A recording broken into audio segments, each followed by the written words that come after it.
ವಾಚಮಿಮಾಂ ಪ್ರಸುಪ್ತಾಂ ಸಂಜೀವಯತ್ಯಖಿಲಶಕ್ತಿಧರಸ್ವಧಾಮ್ನಾ ಅನ್ಯಾಂಶ್ಚ ಹಸ್ತಚರಣಶ್ರವಣತ್ವಗಾದೀನ್ ಪ್ರಾಣಾನ್ನಮೋ ಭಗವತೆ ಪುರುಷಾಯ ತುಭ್ಯಂ.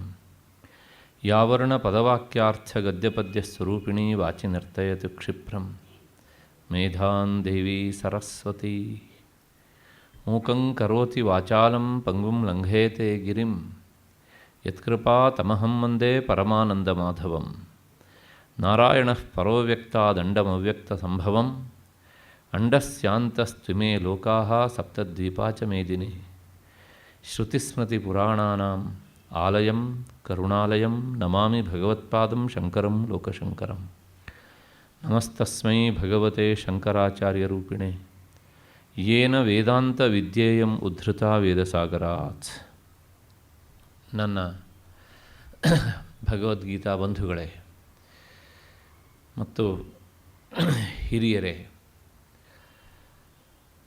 ಅಜ್ಞಾತರಾಗಿ ಉಳಿದಿರುವಂತಹ ಪ್ರಾಯೋಜಕರೇ,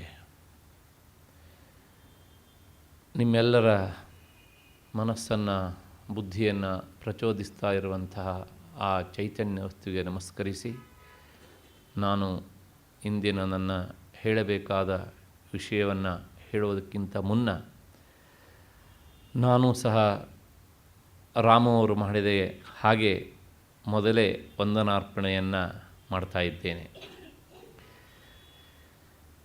ಏನಿದ್ರೂ 7 ದಿನಗಳ ಕಾಲ ಚಿಂತನೆಯನ್ನು ಪೂರೈಸಿ 8ನೇ ದಿವಸ ಚಿಂತನೆಯನ್ನು ಮಾಡಲಿಕ್ಕೆ ನಾವು ತೊಡಗ್ತಾ ಇದ್ದೇವೆ ಎನ್ನುವಂಥ ಸಮಾಧಾನ ವೈಯಕ್ತಿಕವಾಗಿ ನನಗೆ ಹೃದಯ ತುಂಬ ಇದೆ. ಯಾಕೆ ಕೇಳಿದರೆ, ಒಂದು ಮಾತನ್ನು ಪ್ರಾಮಾಣಿಕವಾಗಿ ಒಪ್ಪಿಕೊಳ್ಳಬೇಕು.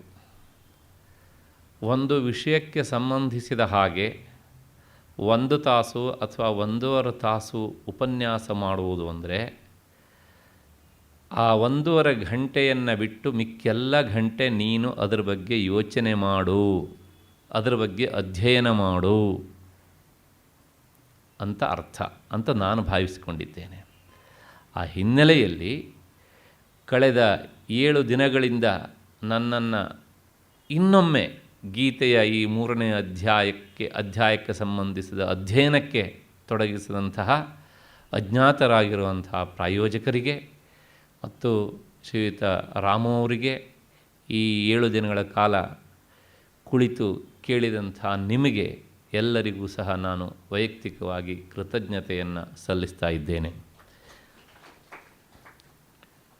ಈಗ ಗೀತೆಯ ವಿಷಯ.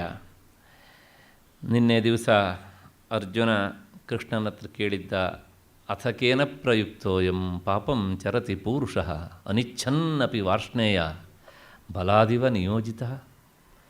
ಮನುಷ್ಯ ಮಾಡುವ ಎಲ್ಲ ಕೆಲಸವನ್ನು ಕೃಷ್ಣ ಇಷ್ಟಪಟ್ಟು ಮಾಡುವುದಿಲ್ಲಪ್ಪ, ಇಷ್ಟ ಇಲ್ಲದಿದ್ದರೂ ಮಾಡ್ತಾನೆ.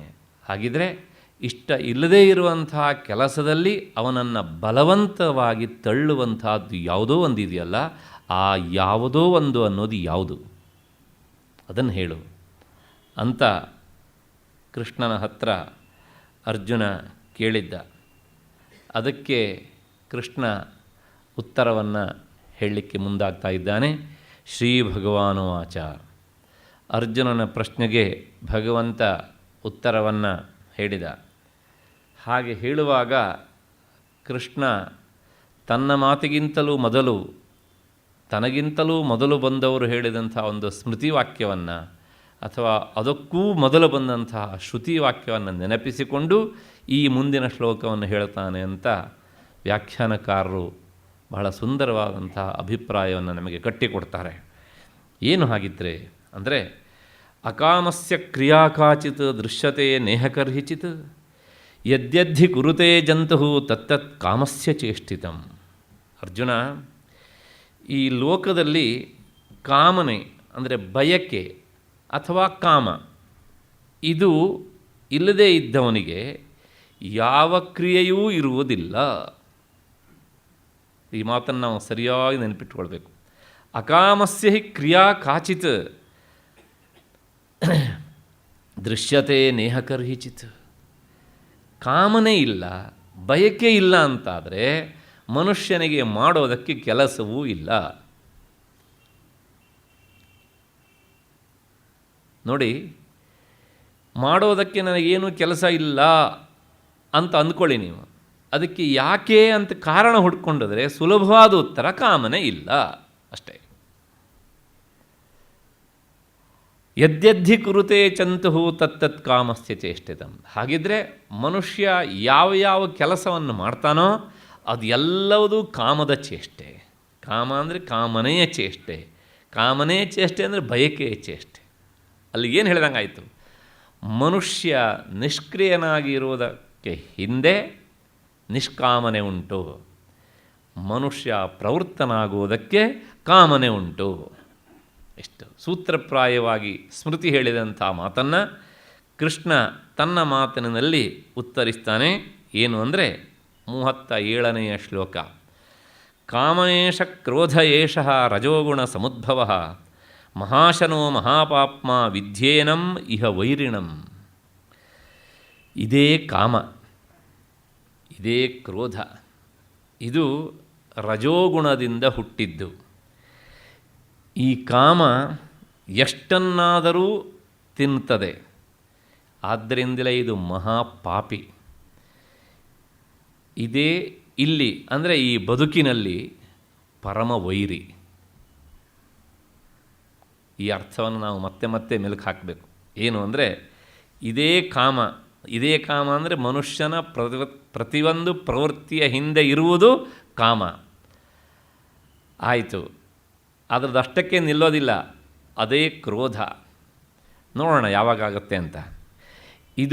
ಇದರ ತವರು ಮನೆಯಲ್ಲಿ ಕಾಮ ಹುಟ್ಟಿದ್ದು ಎಲ್ಲಿ ಅಂದರೆ ರಜೋಗುಣದಲ್ಲಿ. ಹಾಗಾಗಿ ರಜೋಗುಣವೇ ಈ ಕಾಮದ ತವರು ಮನೆ. ಇದು ಏನು ಮಾಡ್ತದೆ ಅಂದರೆ ನೀವು ಎಷ್ಟನ್ನು ಕೊಟ್ಟರೂ ತಿಂದು ಹಾಕಿಬಿಡ್ತದೆ. ಅದು ಕಾಮಕ್ಕೆ ತೃಪ್ತಿ ಅನ್ನುವುದು ಇಲ್ಲ. ಅಷ್ಟೇ ಅಲ್ಲ, ಇನ್ನೂ ಬಹಳಷ್ಟು ಅನರ್ಥವನ್ನು ಮಾಡ್ತದೆ. ಹಾಗಾಗಿ ಅದು ಮಹಾಪಾಪಿ. ಆ ಪಾಪಿಯಾದದ್ರಿಂದಲೇ ಅದು ನಿನ್ನ ಬದುಕಿನಲ್ಲಿ ಪರಮಶತ್ರು. ಇದಿಷ್ಟು ಶ್ಲೋಕದ ಒಟ್ಟು ತಾತ್ಪರ್ಯ. ಏನು ಹೇಳ್ತಾನೆ ಗೀತಾಚಾರ್ಯ ಅಂದರೆ, ಅರ್ಜುನ, ಮನುಷ್ಯನನ್ನು ಅನರ್ಥಕ್ಕೆ ಬಲವಂತವಾಗಿ ಕರೆದೊಯ್ಯುವಂಥದ್ದು ಈ ಕಾಮ. ಆದ್ದರಿಂದ ಇದು ಮನುಷ್ಯನಿಗೆ ಮಹಾಶತ್ರು ಅನ್ನೋದನ್ನು ನೀನು ಮರಿಬೇಡ. ಈ ಕಾಮವೇ ಕ್ರೋಧವೂ ಆಗುತ್ತದೆ. ಯಾಕೆ ಅಂದರೆ ಕಾಮಕ್ಕೆ 2 ರೂಪಗಳಿವೆ. ಒಂದು ಇಚ್ಛಾ ಮತ್ತು ಇನ್ನೊಂದು ತೃಷ್ಣ ಅಂತ. ಈ ಇಚ್ಛಾ ಮತ್ತು ತೃಷ್ಣ ಇದು 2 ಕಾಮದ 2 ತೋಳುಗಳಿದ್ದ ಹಾಗೇನೆ. ಇವೆರಡೂ ಸೇರಿದಾಗ ಕಾಮದ ಒಂದು ಪರಿಪೂರ್ಣ ರೂಪ ಅನ್ನುವಂಥದ್ದು ಪ್ರಕಟವಾಗ್ತದೆ. ಹಾಗಾಗಿ ಈ ವಿಷಯಾಭಿಲಾಷೆ ಎನ್ನುವಂಥ ಕಾಮ ಇದೆಯಲ್ಲ, ಇದು ಒಂದು ರೀತಿಯ ಸರ್ಪ ಇದ್ದ ಹಾಗೇನೆ ಅಂತಾನೆ ಕೃಷ್ಣ.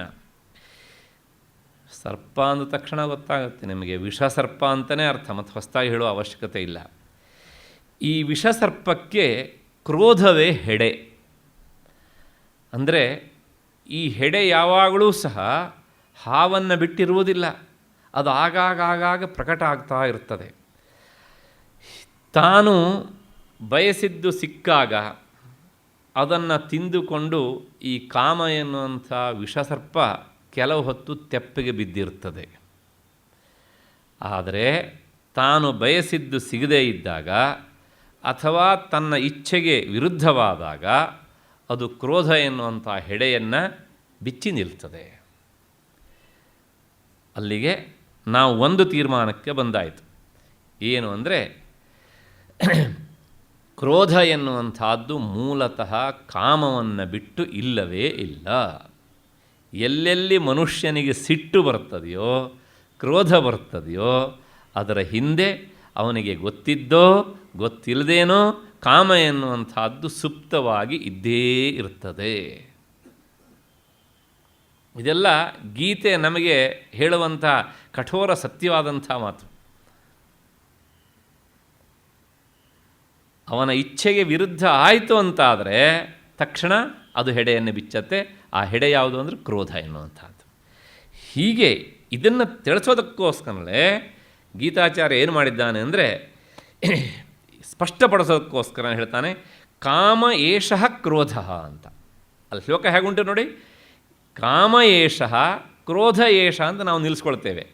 ಆ ಎರಡನೇ ಏಷ ಅನ್ನೋದು ಮುಂದಕ್ಕನ್ವಯ, ರಜೋಗುಣ ಸಮುದ್ಭವ ಅಂತ. ಏಷಃ ರಜೋಗುಣ ಸಮುದ್ಭವ ಅಂತ ಅದನ್ನು ಮುಂದಕ್ಕೆ ಸೇರಿಸ್ಕೊಳ್ಳಿ. ಆವಾಗ ಏನಾಗುತ್ತೆ, ಕಾಮ ಏಷಃ ಕ್ರೋಧ, ಏಷಃ ಕಾಮ ಕ್ರೋಧ. ಈ ಕಾಮವೇ ಸಿಟ್ಟಾಗಿ ಪರಿಣಮಿಸುತ್ತೆ. ಅಂದರೆ ಸಿಟ್ಟಿಗೆ ವಾಸ್ತವಿಕವಾಗಿ ಕಾಮವನ್ನು ಬಿಟ್ಟರೆ ಅಸ್ತಿತ್ವ ಎನ್ನುವುದು ಇಲ್ಲ.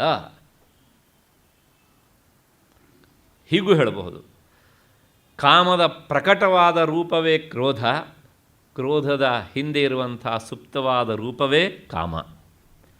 ಹೀಗೆ ಇಷ್ಟು ಹಿನ್ನೆಲೆಯಲ್ಲಿ ಆ ಕಾಮ ಏಷ ಕ್ರೋಧ ಏಷ ಎನ್ನುವಂತಹ ಶಬ್ದದ ವಿವರಣೆ.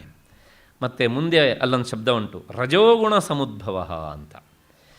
ಈ ಕಾಮ ಇದು ರಜೋಗುಣದಿಂದ ಹುಟ್ಟಿದ್ದು. ನಾನು ಈಗ ತಾನೇ ಹೇಳಿದೆ, ಕಾಮದ ತವರು ಮನೆ ರಜೋಗುಣ ಅಂತ. ಯಾಕೆ ಅಂದರೆ ಸಾಮಾನ್ಯವಾಗಿ ಶಾಸ್ತ್ರದಲ್ಲಿ ಒಂದು ಮಾತು ಬರ್ತದೆ, ಏನು ಅಂದರೆ ಬೀಜ ರೂಪದಲ್ಲಿ ಇದ್ದಿದ್ದನ್ನು ಪ್ರಕಟಪಡಿಸುವುದಕ್ಕಾಗಲಿ ಅಥವಾ ಒಂದನ್ನು ಹುಟ್ಟಿ ಹಾಕುವುದಕ್ಕಾಗಲಿ ಈ ಸತ್ವ, ರಜಸ್ಸು, ತಮಸ್ಸು ಈ ಮೂರು ಗುಣಗಳಲ್ಲಿ ಕೆಲಸ ಮಾಡುವ ಗುಣ ರಜೋಗುಣ. ಹಾಗಾಗಿ ಗೀತಾಚಾರ್ಯ ಅಂತಾನೆ ಕಾಮ ಹುಟ್ಟೋದಕ್ಕೆ ಮೂಲ ಕಾರಣ ರಜೋಗುಣ ಅಂತ.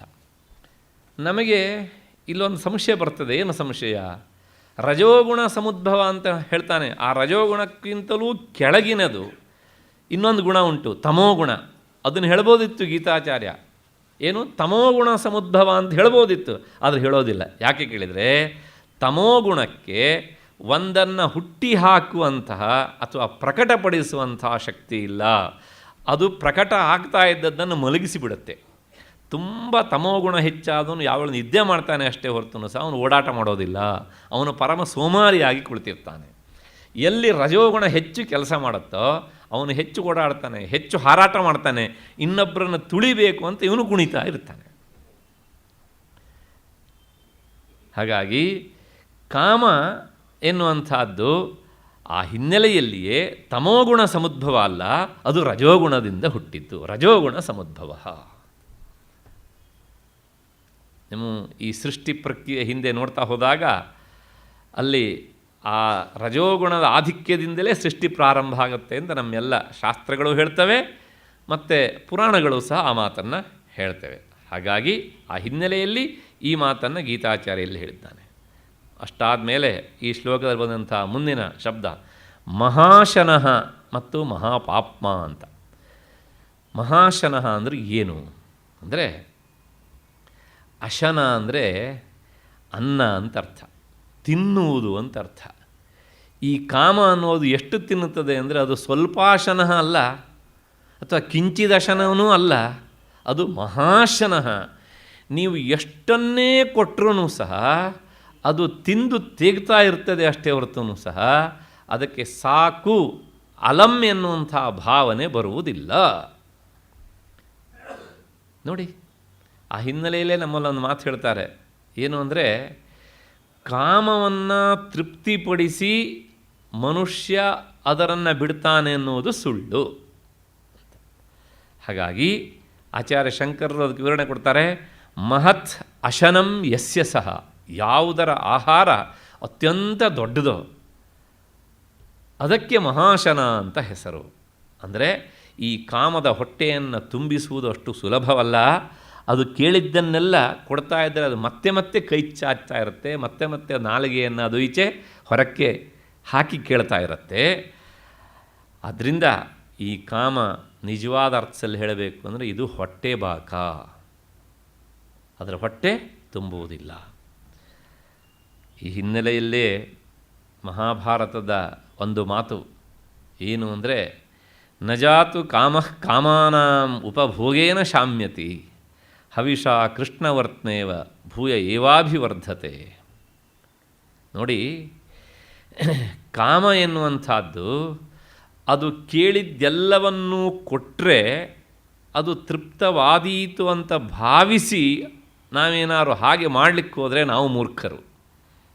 ಯಾಕೆಂದರೆ ಅದು ಕೇಳಿದ್ದೆಲ್ಲವನ್ನು ನಾವು ಕೊಟ್ಟಷ್ಟು ಮತ್ತೆ ಮತ್ತೆ ಅದು ಕೇಳುತ್ತೆ ಅಷ್ಟೇ ಹೊರತು ಸಹ ಅದು ತೃಪ್ತಿ ಪಡುವುದಿಲ್ಲ. ಇದಕ್ಕೊಂದು ದೃಷ್ಟಾಂತ ಕೊಡುತ್ತೆ ಈ ಶ್ಲೋಕ. ಉರಿಯುವ ಬೆಂಕಿಗೆ ನೀವು ತುಪ್ಪವನ್ನು ಮತ್ತು ಉರುವಲನ್ನು ಹಾಕಿದಷ್ಟೂ ಸಹ ಅದು ಹೆಚ್ಚಾಗಿ ಉರಿಯುತ್ತೆ ಅಷ್ಟೇ ಹೊರತು ಸಹ ಅದು ಕಡಿಮೆ ಆಗುವುದಿಲ್ಲ. ಹಾಗೆ ಈ ಕಾಮ ಎನ್ನುವಂಥ ಒಂದು ಬೆಂಕಿ, ಅದನ್ನು ಅನುಭವಿಸುವುದು ಎನ್ನುವಂಥದ್ದು ತುಪ್ಪವೋ ಅಥವಾ ಉರವಲೋ, ಅಷ್ಟಷ್ಟು ಅದು ಏನಾಗುತ್ತೆ ಕೇಳಿದರೆ ಹೆಚ್ಚಾಗ್ತಾ ಹೋಗ್ತದೆ.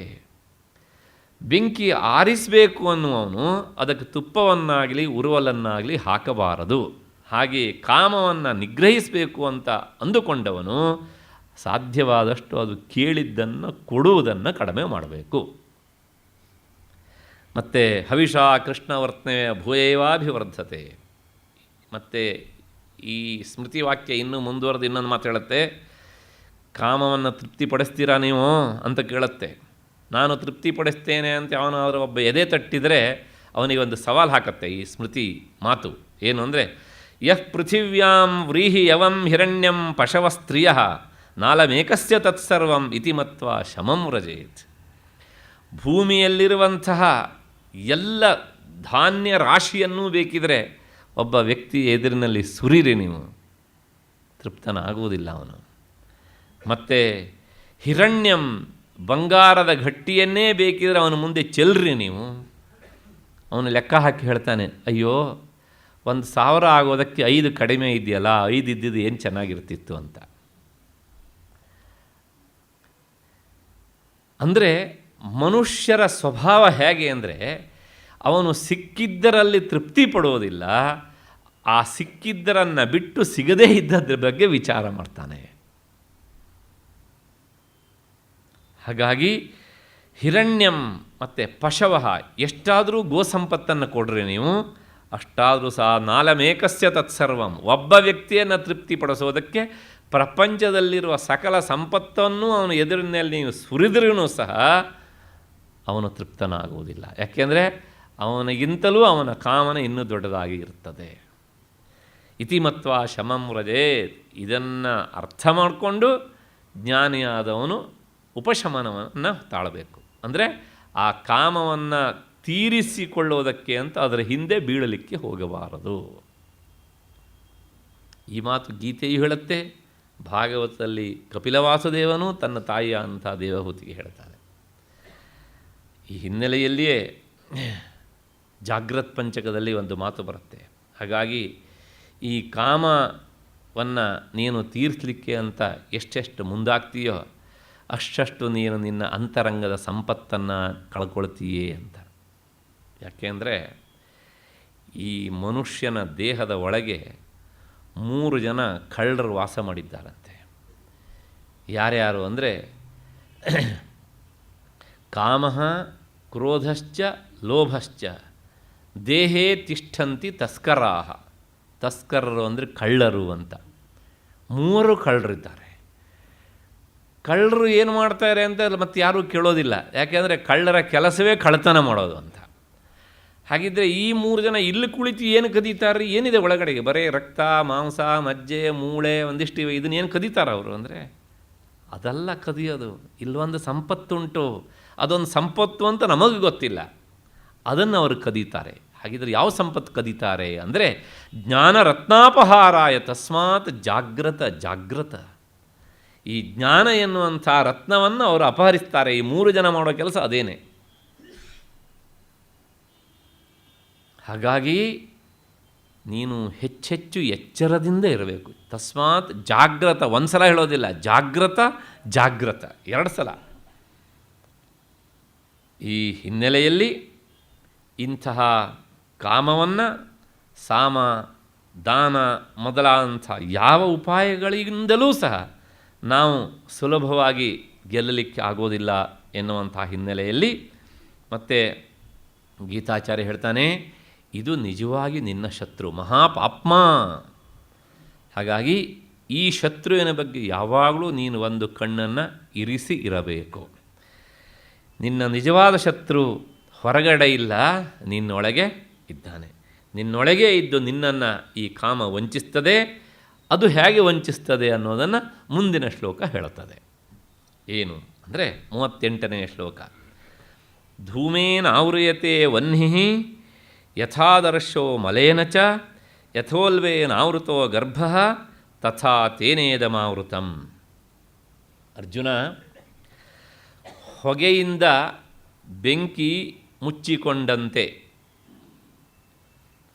ಕೊಳೆಯಿಂದ ಕನ್ನಡಿ ಮುಚ್ಚಿಕೊಂಡಂತೆ, ಉಲ್ಬದಿಂದ ಅಂದರೆ ಗರ್ಭದ ಮೇಲಿನ ಪೊರೆಯಿಂದ ಗರ್ಭಸ್ಥವಾದ ಶಿಶುವು ಮುಚ್ಚಿಕೊಂಡಂತೆ ಈ ಕಾಮದಿಂದ ಜ್ಞಾನವು ಮುಚ್ಚಿಬಿಟ್ಟಿದೆ. ಮತ್ತೆ ಮತ್ತೆ ಮೆಲುಕು ಹಾಕಬೇಕಾದಂಥ ಶ್ಲೋಕ ಇದು.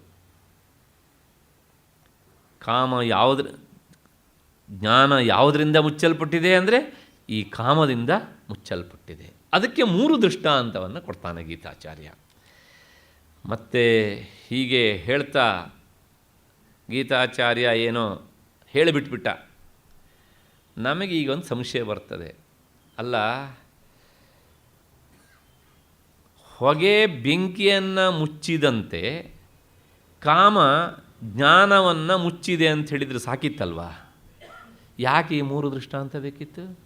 ಅಥವಾ ಕನ್ನಡಿಯ ಮೇಲೆ ಕವಿದ ಕೊಳೆ ಕನ್ನಡಿಯನ್ನು ಮುಚ್ಚುವ ಹಾಗೆ ಕಾಮ ಜ್ಞಾನವನ್ನು ಮುಚ್ಚಿದೆ ಅಂತ ಹೇಳಿದರೆ ಸಾಕಿತ್ತಲ್ವ? ಅಥವಾ ಈ ಉಲ್ಬ ಗರ್ಭದ ಪೊರೆ ಗರ್ಭವನ್ನು ಮುಚ್ಚಿದ ಹಾಗೆ ಮುಚ್ಚಿದೆ ಅಂತ ಹೇಳಿದಿದ್ದರೂ ಸಾಕಿತ್ತಲ್ವ? ಯಾಕೆ ಕೃಷ್ಣನ ಮಾತನ್ನು 3 ದೃಷ್ಟಾಂತದ ಮೂಲಕ ವೇದವ್ಯಾಸರು ಈ ಶ್ಲೋಕದಲ್ಲಿ ಸೇರಿಸಿ ಇಟ್ಟಿದ್ದಾರೆ? ಅಂದರೆ ಮೇಲ್ನೋಟಕ್ಕೆ ನೋಡಿದರೆ ಏನೂ ನಮಗೆ ಗೊತ್ತಾಗೋದಿಲ್ಲ. ಸ್ವಲ್ಪ ಒಳಕ್ಕೀಳದೆ ನೋಡಬೇಕು. ಆಗ ಓಹೋ, ಎಂಥ ವಿಷಯವನ್ನು ಗೀತಾಚಾರ್ಯ ಹೇಳಿದ್ದನ್ನು ವೇದವ್ಯಾಸರು ಇಲ್ಲಿ ಸೆರೆ ಹಿಡಿದಿಟ್ಟಿದ್ದಾರೆ ಅಂತ ನಮಗೆ ಗೊತ್ತಾಗುತ್ತೆ. ಸ್ವಲ್ಪ ಬಿಡಿಸ್ಬೇಕು, ನೋಡೋಣ. ಕಾಮಕ್ಕೆ 3 ಅವಸ್ಥೆಗಳಂತೆ. ನಮಗೆ ಈ ಶೈಶವಾದಿ ಅವಸ್ಥೆಗಳಿರುವ ಹಾಗೆ ಕಾಮಕ್ಕೂ ಸಹ, ಅಂದರೆ ಕಾಮ ಎನ್ನುವ ಈ ಶತ್ರುವಿಗೆ 3 ಅವಸ್ಥೆಗಳಿದ್ದಾವಂತೆ. ಏನು ಅವಸ್ಥೆಗಳು ಅಂದರೆ ಸ್ಥೂಲತರ ಮತ್ತು ಸ್ಥೂಲತಮ ಅಂತ ಆ 3 ಅವಸ್ಥೆ ಹೆಸರು. ದೊಡ್ಡದು, ಇನ್ನೂ ದೊಡ್ಡದಾಗುವಿಕೆ, ಅದಕ್ಕಿಂತ ದೊಡ್ಡದಾಗುವಿಕೆ ಅಂತ. ಹಾಗಿದ್ದರೆ ಈ ಅವಸ್ಥೆಗಳನ್ನು ಈ ಕಾಮ ಯಾವಾಗ ಪಡೀತದೆ ಅಂದರೆ, ನೋಡಿ, ಪ್ರತಿಯೊಬ್ಬರಿಗೂ ಸಹ ಈ ಕಾಮ ಹುಟ್ಟುವುದು ರಜೋಗುಣದಿಂದಾಗಿ, ಆದರೂ ಅಂತಃಕರಣದಲ್ಲಿ ಅಂದರೆ ಮನಸ್ಸಿನಲ್ಲಿ ರಜೋಗುಣದಿಂದಾಗಿ. ಅಂತಃಕರಣದಲ್ಲಿ ಮೊಳಕೆಯೊಡೆದಂತಹ ಸ್ಥಿತಿಗೆ ಸ್ಥೂಲ ಕಾಮ ಅಂತ ಹೆಸರು. ಇನ್ನು ಮೊಳಕೆ ಆಗಿದೆ, ಅದು ಬೀಜದಿಂದ ರಜೋಗುಣದಿಂದ ಈಚೆ ಬಂದು ತಾನೇ ಮೊಳಕೆ ಆಗ್ತಾ ಉಂಟು. ಇದಕ್ಕೆ ಸ್ಥೂಲಾವಸ್ಥೆ ಅಂತ ಹೆಸರು ಕಾಮದ್ದು. ಅದಕ್ಕೂ ಮುಂದಿನದು ಈ ಕಾಮವೇ ಮತ್ತೆ ಮತ್ತೆ ಚಿಂತಿಸುವಂತಾದರೆ, ನಾವೊಂದು ವಸ್ತು ಬೇಕು ಅಂತ ಬಯಸ್ತೇವೆ, ಅದು ಮೊಳಕೆ ಸ್ಥೂಲ ರೂಪ. ಅದಾದಮೇಲೆ ಅದ್ರ ಬಗ್ಗೆ ಯೋಚನೆ ಮಾಡಲಿಕ್ಕೆ ಶುರು ಮಾಡ್ತೇವೆ, ಅದಕ್ಕೆ ಸ್ಥೂಲತರವಾದ ಅವಸ್ಥೆ ಅಂತ ಹೆಸರು. ಮತ್ತೆ ಮತ್ತೆ ಅದ್ರ ಬಗ್ಗೆ ವಿಚಾರ ಮಾಡ್ತೇವೆ. ಮತ್ತು ಆ ಕಾಮವೇ ವಿಷಯ ಭೋಗ ಕಾಲದಲ್ಲಿ ಅದು ಸಂಪೂರ್ಣ ವೃದ್ಧಿಯಾಗಿಬಿಡುತ್ತದೆ. ಅದಿಷ್ಟು ಹೊತ್ತು ಅದನ್ನು ಬಿಟ್ಟು ಇನ್ನೇನು ನಮಗೆ ಗೊತ್ತಾಗುವುದಿಲ್ಲ. ಇದಕ್ಕೆ ಸ್ಥೂಲತಮ ಅವಸ್ಥಾ ಅಂತ ಹೆಸರು. ಹೀಗೆ ಸ್ಥೂಲತರ, ಸ್ಥೂಲತಮ ಎನ್ನುವಂಥ 3 ಅವಸ್ಥೆಗಳು ಕಾಮಕ್ಕಿವೆ. ಈ 3 ಅವಸ್ಥೆಗಳನ್ನು ದೃಷ್ಟಾಂತ ಮೂಲಕ ಗೀತಾಚಾರ್ಯ ಹೇಳ್ತಾನೆ. ಏನು ಹೇಳ್ತಾನೆ ಅಂದರೆ, ನೋಡಿ, ಕಾಮದ ಸ್ಥೂಲಾವಸ್ಥೆಗೆ ಮೊದಲ ದೃಷ್ಟಾಂತ ಏನು? ಧೂಮೇನ ಆವ್ರಿಯತೆ ವಹ್ನಿಃ ಅಂತ. ಅಂದರೆ ಹೊಗೆಯಿಂದ ಬೆಂಕಿ ಆವರಿಸುವಂತೆ ಅಂತ. ಬೆಂಕಿಯ ಜೊತೆಗೇ ಹುಟ್ಟಿದಂತಹ ಮತ್ತು ಅಪ್ರಕಾಶವಾದಂತಹ ಧೂಮ ಪ್ರಕಾಶರೂಪವಾದಂಥ ಅಗ್ನಿಯನ್ನು ಮುಸುಕಿ ಅದನ್ನು ಸಂಪೂರ್ಣವಾಗಿ ಮರೆಮಾಚಿ ಬಿಡುತ್ತದೆ. ಸ್ವಾರಸ್ಯ ನೋಡಿ, ಬೆಂಕಿ ತನ್ನ ಸುತ್ತಲೂ ಇರುವಂಥ ವಸ್ತುಗಳನ್ನು ಪ್ರಕಾಶಪಡಿಸ್ತದೆ, ಅದರ ತನ್ನೊಂದಿಗೇ ಬರುವಂತಹ ಹೊಗೆಯನ್ನು, ಧೂಮವನ್ನು ಮಾತ್ರ ಅದು ಪ್ರಕಾಶಪಡಿಸೋದಿಲ್ಲ. ಅದರ ಜೊತೆಗೇ ಹುಟ್ಟಿದಂತಹ ಹೊಗೆ, ಧೂಮ ಆ ಬೆಂಕಿಯನ್ನು ಸಂಪೂರ್ಣವಾಗಿ ಮುಸುಕಿ ಆವರಿಸಿ ಬಿಡುತ್ತದೆ. ಅದಕ್ಕೋಸ್ಕರ ಈ ದೃಷ್ಟಾಂತ ಗೀತಾಚಾರ್ಯ ಕೊಟ್ಟಿದ್ದು. ಹಾಗೆಯೇ ಈ ಸ್ಥೂಲವಾದಂಥ ಕಾಮ ಅದು ಜ್ಞಾನವನ್ನು ಮುಸುಕಿಬಿಡುತ್ತದೆ ಒಂದು. ಮತ್ತು ಎರಡನೇದು ಕಾಮದ ಸ್ಥೂಲತರಾವಸ್ಥೆಗೆ ದೃಷ್ಟಾಂತ ಇದು. ಯಥಾ ಆದರ್ಶೋ ಮಲೇನ ಚ ಅಂತ. ಆದರ್ಶ ಅಂದರೆ ಕನ್ನಡಿ ಅಂತ ಅರ್ಥ. ಕನ್ನಡಿ ಏನು ಮಾಡುತ್ತೆ ಅಂದರೆ ನಮಗೆ ನಮ್ಮ ಮುಖವನ್ನು ತೋರಿಸುತ್ತೆ. ಅದಕ್ಕೋಸ್ಕರವೇ ನಾವು ಹೇಳೋದು, ಯಾವುದೋ ಒಬ್ಬ ಹುಡುಗ ಚೆನ್ನಾಗಿ ಓದ್ತಾ ಇದ್ದರೆ ಓದದೇ ಇರುವ ವಿದ್ಯಾರ್ಥಿಗೆ ನಾವು ಹೇಳ್ತೇವೆ, ನೋಡು ಅವನನ್ನು ಆದರ್ಶವಾಗಿ ಇಟ್ಕೋ. ಅಂದರೆ ಅವನು ಒಂದು ಕನ್ನಡಿ ಇದ್ದ ಹಾಗೆ ಅವನಲ್ಲಿ ನಿನ್ನನ್ನು ನೀನು ನೋಡಿಕೋ ಎನ್ನುವಂಥ ಅರ್ಥದ ಹಿನ್ನೆಲೆಯಲ್ಲಿ ಈ ಆದರ್ಶ ಎನ್ನುವಂತಹ ಶಬ್ದವನ್ನು ನಾವೆಲ್ಲ ಕಡೆಗೂ ಬಳಸ್ತೇವೆ. ದೊಡ್ಡವರು ನಿನಗೆ ಆದರ್ಶ ಆಗಬೇಕಪ್ಪ ಅಂದರೆ ಅವರು ಕನ್ನಡಿ ಅಂತಿದ್ದಾರೆ, ಆ ಕನ್ನಡಿಯಲ್ಲಿ ನಿನ್ನನ್ನು ನೀನು ನೋಡ್ಕೊಳ್ಬೇಕಪ್ಪ ಅಂತ ಅರ್ಥ. ಹೀಗೆ ಎರಡನೆಯ ದೃಷ್ಟಾಂತದಲ್ಲಿ ಕೊಟ್ಟಂಥ ಒಂದು ಶಬ್ದ ಆದರ್ಶ ಅಂತ. ನೋಡಿ, ಕನ್ನಡಿ ನಿರ್ಮಾಣವಾದಾಗ ಅದರ ಜೊತೆಗೆ ಈ ಮಲ ಸೇರಲಿಲ್ಲ, ಅದರ ಜೊತೆಗೆ ಹುಟ್ಟಲಿಲ್ಲ. ಬೆಂಕಿಯ ಜೊತೆಗೆ ಧೂಮ ಹುಟ್ಟಿದ ಹಾಗೆ ಕನ್ನಡಿಯ ಜೊತೆಗೇ ಮಲ, ಕೊಳೆ ಎನ್ನುವಂಥದ್ದು ಹುಟ್ಟಿದೆಯಾ? ಇಲ್ಲ. ಕನ್ನಡಿ ನಿರ್ಮಾಣ ಆಗಿ ಎಷ್ಟೋ ದಿವಸ ಆದ ಮೇಲೆ ಕೊನೆಗೇನಾಯಿತು ಅಂದರೆ ಈ ಕೊಳೆ ಎನ್ನುವಂಥದ್ದು ಅದರ ಜೊತೆಗೆ ಕನ್ನಡಿಯ ಮೇಲೆ ಸೇರಿಕೊಂಡಿತು. ಹಾಗೆಯೇ ಈ ಸ್ಥೂಲ ತರವಾದಂತಹ ಕಾಮವು ಕೂಡ ಅದೇನು ಮಾಡುತ್ತೆ ಕೇಳಿದರೆ, ಮತ್ತೆ ಕ್ಷಣಕಾಲ ಆದ ಮೇಲೆ, ಸ್ವಲ್ಪ ಹೊತ್ತಾದ ಮೇಲೆ ಮನಸ್ಸನ್ನು ಸಂಪೂರ್ಣವಾಗಿ ಅದು ಆವರಿಸಿಬಿಡ್ತದೆ. ಆದರೂ ಸಹ ನಾವು ಒಂದು ಇಲ್ಲಿ ನೆನಪಿಟ್ಕೊಳ್ಬೇಕು, ಅದು ಮುಂದೆ ಹೇಳ್ತೇನೆ ಏನು ಅಂತ.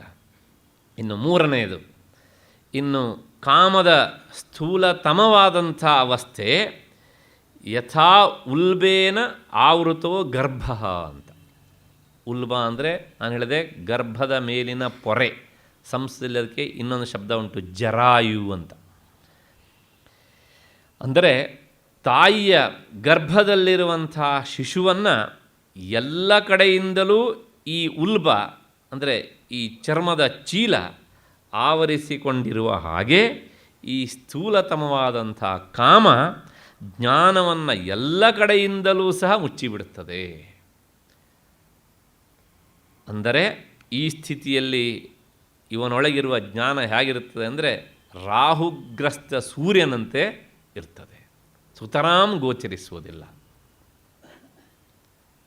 ಇಷ್ಟು ಆದ ಮೇಲೆ ಮತ್ತೆ ಈ ದೃಷ್ಟಾಂತದ ಮುಂದಿನ ಹಂತ ಏನು ಅಂದರೆ ನಾವಿಲ್ಲಿ ನೆನಪಿಡಬೇಕಾದದ್ದು, ಧೂಮದಿಂದ ಆವೃತವಾದರೂ ಅಗ್ನಿ ತನ್ನ ದಾಹಾದಿ ಕಾರ್ಯವನ್ನು ಮಾಡದೇ ಇರುವುದಿಲ್ಲ. ಹಾಗೆಯೇ ಕಾಮದಿಂದ ಆವೃತವಾದರೂ ಒಳಗಿನಿಂದ ಈ ಜ್ಞಾನ ಎನ್ನುವಂಥದ್ದು ಅದು ಇದ್ದೇ ಇರ್ತದೆ. ಮೊದಲನೆಯ ದೃಷ್ಟಾಂತದಲ್ಲಿ ನಾವು ನೆನಪಿಡಬೇಕಾದದ್ದು. ಮತ್ತು ಎರಡನೆಯ ದೃಷ್ಟಾಂತದಲ್ಲಿ ಮಲದಿಂದ ಆವೃತವಾದಂತಹ ಕನ್ನಡಿ ಅಸ್ವಚ್ಛತೆಯಿಂದಾಗಿ ಪ್ರತಿಬಿಂಬವನ್ನು ಗ್ರಹಿಸುವಂತಹ ತನ್ನ ಕಾರ್ಯವನ್ನು ಮಾಡುವುದಿಲ್ಲ. ಮಾಡ್ತದೆಯಾ? ಮಾಡೋದಿಲ್ಲ. ಅಂದ ಮಾತ್ರಕ್ಕೆ ಕನ್ನಡಿ ತನ್ನ ನಿಜರೂಪದಲ್ಲಿ ಅಂದರೆ ಸ್ವರೂಪದಿಂದ ಇಲ್ಲ ಅಂತ ಇಲ್ಲ. ನೋಡಿ, ಕಾಮ ಬೆಳೆದಾಗ ಏನಾಗುತ್ತೆ ಕೇಳಿದರೆ ಆ ಆತ್ಮವಸ್ತುವನ್ನು ಈ ರೀತಿಯಾಗಿ ಮಾಡತ್ತೆ ಅನ್ನೋದನ್ನು ಹೇಳುತ್ತೆ ಈ ದೃಷ್ಟಾಂತ. ಮತ್ತು ಮೂರನೇದು, ಉಲ್ಬದಿಂದ ಆವೃತವಾದಂತಹ ಗರ್ಭ ತನ್ನ ಹಸ್ತಪಾದಾದಿಗಳನ್ನು ಚಾಚುವ ಕಾರ್ಯವನ್ನು ಸಹ ಮಾಡೋದಿಲ್ಲ. ಯಾಕೆ? ಆ ಗರ್ಭದ ಚೀಲ ಅದನ್ನು ಸಂಪೂರ್ಣವಾಗಿ ಬಿಗಿದು ಹಿಡಿದಿರ್ತದೆ. ಸ್ವರೂಪದಿಂದಲೂ ಸಹ ತೋರೋದಿಲ್ಲ. ಗರ್ಭಾವೃತವಾದಂತಹ ಶಿಶು ಯಾವುದು ಅಂತಲೂ ಸಹ ನಮಗೆ ಈ ಉಲ್ಬದಿಂದ ಆವೃತವಾದಂತಹ ಶಿಶು ಯಾವುದು ಅನ್ನೋದು ಸಹ ಗೊತ್ತಾಗೋದಿಲ್ಲ ಸಾಮಾನ್ಯ ಕಣ್ಣಿಗೆ. ಇದನ್ನೆಲ್ಲ ಹೇಳೋದಕ್ಕೋಸ್ಕರ ಈ ಮೂರು ದೃಷ್ಟಾಂತವನ್ನು ಇಟ್ಟು ಗೀತಾಚಾರ್ಯ ಈ ಶ್ಲೋಕವನ್ನು ನಮ್ಮ ಮುಂದೆ ಇರಿಸಿದ್ದಾನೆ. ಇಷ್ಟಾದ ಮೇಲೆ ಈಗ ಹಿಂದಿನ ಶ್ಲೋಕದಲ್ಲಿ ಬಂದಂತಹ ಮಾತಿತ್ತಲ್ಲ, ತಥಾ ತೇನ ಇದಂ ಆವೃತಂ ಅಂತ. ಆ ಇದಂ ಅನ್ನೋದಕ್ಕೆ ಅರ್ಥ ಇದನ್ನು ಅಂತ. ಅಲ್ಲಿ ಇದಂ ಅಂತ ಅಷ್ಟೇ ಹೇಳಿದ್ದಾನೆ ಗೀತಾಚಾರ್ಯ ಸರ್ವನಾಮ ಶಬ್ದದಿಂದ. ಹಾಗೆ ಇದನ್ನು ಇದು ಆವರಿಸಿದೆ ಅಂತ.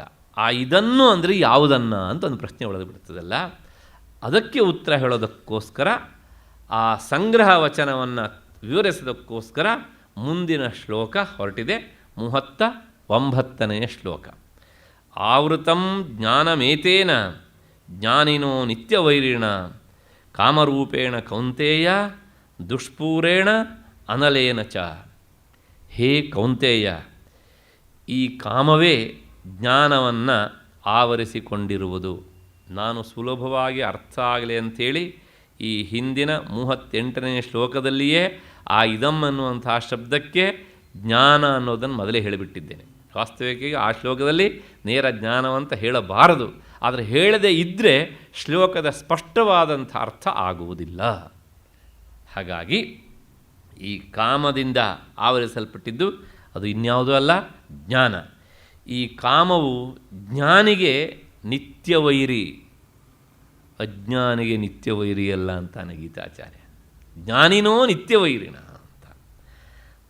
ಅಷ್ಟೇ ಅಲ್ಲ, ಇದು ಅಗ್ನಿಯಂತೆ ತೃಪ್ತಿರಹಿತವಾಗಿ ಇರ್ತದೆ. ಆದ್ದರಿಂದ ಇದನ್ನು ಪೂರ್ತಿ ಮಾಡೋದಕ್ಕೆ ಯಾರ ಹತ್ರನೂ ಸಾಧ್ಯ ಇಲ್ಲ.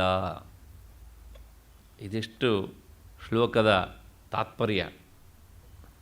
ಅರ್ಜುನ, ನಾವು ಯಾವುದರಿಂದ ವಸ್ತುವನ್ನು ಅರಿತೇವೋ ಅದಕ್ಕೆ ಜ್ಞಾನ ಅಂತ ಹೆಸರು. ಯಾವುದರಿಂದ ವಸ್ತುವನ್ನು ಅರಿತೇವೋ ಅದಕ್ಕೆ ಜ್ಞಾನ ಅಂತ ಹೆಸರು. ಜ್ಞಾನ ಅಂತ ಹೆಸರು ಅಂದರೆ ಹೀಗೆ ವಸ್ತುವನ್ನು ನೋಡಿ ಅರಿಯುವುದಕ್ಕೆ ಶಾಸ್ತ್ರದ ಪರಿಭಾಷೆಯಲ್ಲಿ ವೃತ್ತಿಜ್ಞಾನ ಅಂತ ಹೆಸರು. ಇದಕ್ಕಿಂತಲೂ ಹಿಂದೆ ಮೂಲತಃ ಜ್ಞಾನ ಅನ್ನೋದು ಇರ್ತದೆ, ಅದು ಬೇರೆ ವಿಷಯ, ಸದ್ಯಕ್ಕೆ ಬಿಟ್ಬರೋಣ ಅದನ್ನು. ಹೀಗೆ ಇಂಥ ಜ್ಞಾನವನ್ನು ಕಾಮ ಎನ್ನುವಂಥದ್ದು ಆವರಿಸಿಕೊಂಡಿದೆ ಅಂತಾನೆ ಗೀತಾಚಾರ್ಯ. ಇಷ್ಟಾದ ಮೇಲೆ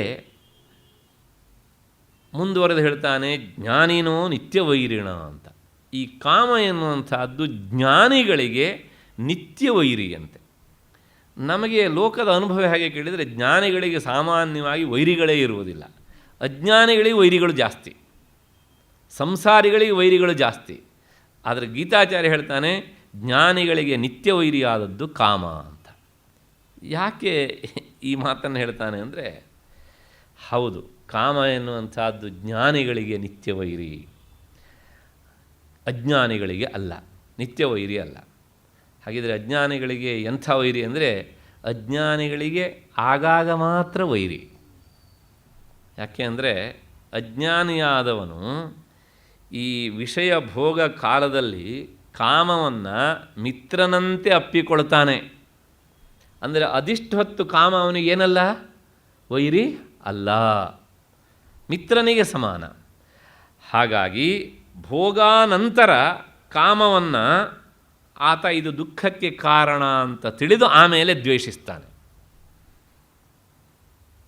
ಭೋಗಿಸುವ ಕಾಲದಲ್ಲಿ ಮಿತ್ರನಂತೆ ಅಪ್ಪಿಕೊಳ್ತಾನೆ. ಆಚಾರ್ಯ ಶಂಕರರು ನರಸಿಂಹ ಪಂಚರತ್ನ ಸ್ತೋತ್ರದಲ್ಲಿ ಬಹಳ ಸುಂದರವಾಗಿ ಒಂದು ಮಾತು ಹೇಳ್ತಾರೆ. ಏನು ಅಂದರೆ, ಸ್ರಕ್ಚಂದನ ವನಿತಾದೀನ್ ವಿಷಯಾನ್ ಸುಖದಾನ್ ಮತ್ವಾ ತತ್ರ ವಿಹರಸೆ ಗಂಧಫಲೀ ಸದೃಶಾನನು ತೇಮಿ ಭೋಗಾನಂತರ ದುಃಖಕೃತಸ್ಯ ಅಂತ. ಚೇತೋಭೃಂಗ ಭ್ರಮಸಿ ವೃಥಾಭವ ಮರುಭೂಮವು ವಿರಸಾಯಾಂ ಭಜ ಭಜ ಲಕ್ಷ್ಮೀ ನರಸಿಂಹಾನಗ ಪದಸರಸಿಜ ಮಕರಂದಂ ಅಂತ. ಈ ದುಂಬಿ ಎಲ್ಲ ಹೂವಿಗೆ ಹೋಗಿ ಮಕರವನ್ನು ಸಂಗ್ರಹಿಸತ್ತಂತೆ. ಹಾಗೆ ಹೂವಿಂದ ಹೂವಿಗೆ ಹೋಗ್ತಾ ಹೋಗ್ತಾ ಎಲ್ಲೋ ಒಂದು ಕಡೆಗೆ ಸಂಪಿಗೆಯ ಹೂವಿನ ವಾಸನೆ ಮೂಗಿಗೆ ಅಪ್ಪಳಿಸಿದಾಗ, ಆಹಾ ಎಂಥ ವಾಸನೆ ಅಂತ ಅಂದ್ಕೊಂಡು ಆ ವಾಸನೆಯನ್ನು ಹುಡುಕಿಕೊಂಡು ಸಂಪಿಗೆ ಹೂವಿದ್ದಲ್ಲಿ ಹೋಗುತ್ತಂತೆ. ಸಂಪಿಗೆ ಹೂವಿನಲ್ಲಿ ಹೋಗಿ ಕುಳಿತು ಅದನ್ನು ಮಕರಂದವನ್ನು ಹೀರಬೇಕು ಅನ್ನೋಷ್ಟೊತ್ತಿಗೆ ಹೀರ್ತಾ ಇರುವಾಗಲೇ ಅದೇನು ಮಾಡುತ್ತೆ, ಪ್ರಾಣ ಬಿಟ್ಟುಬಿಡುತ್ತೆ.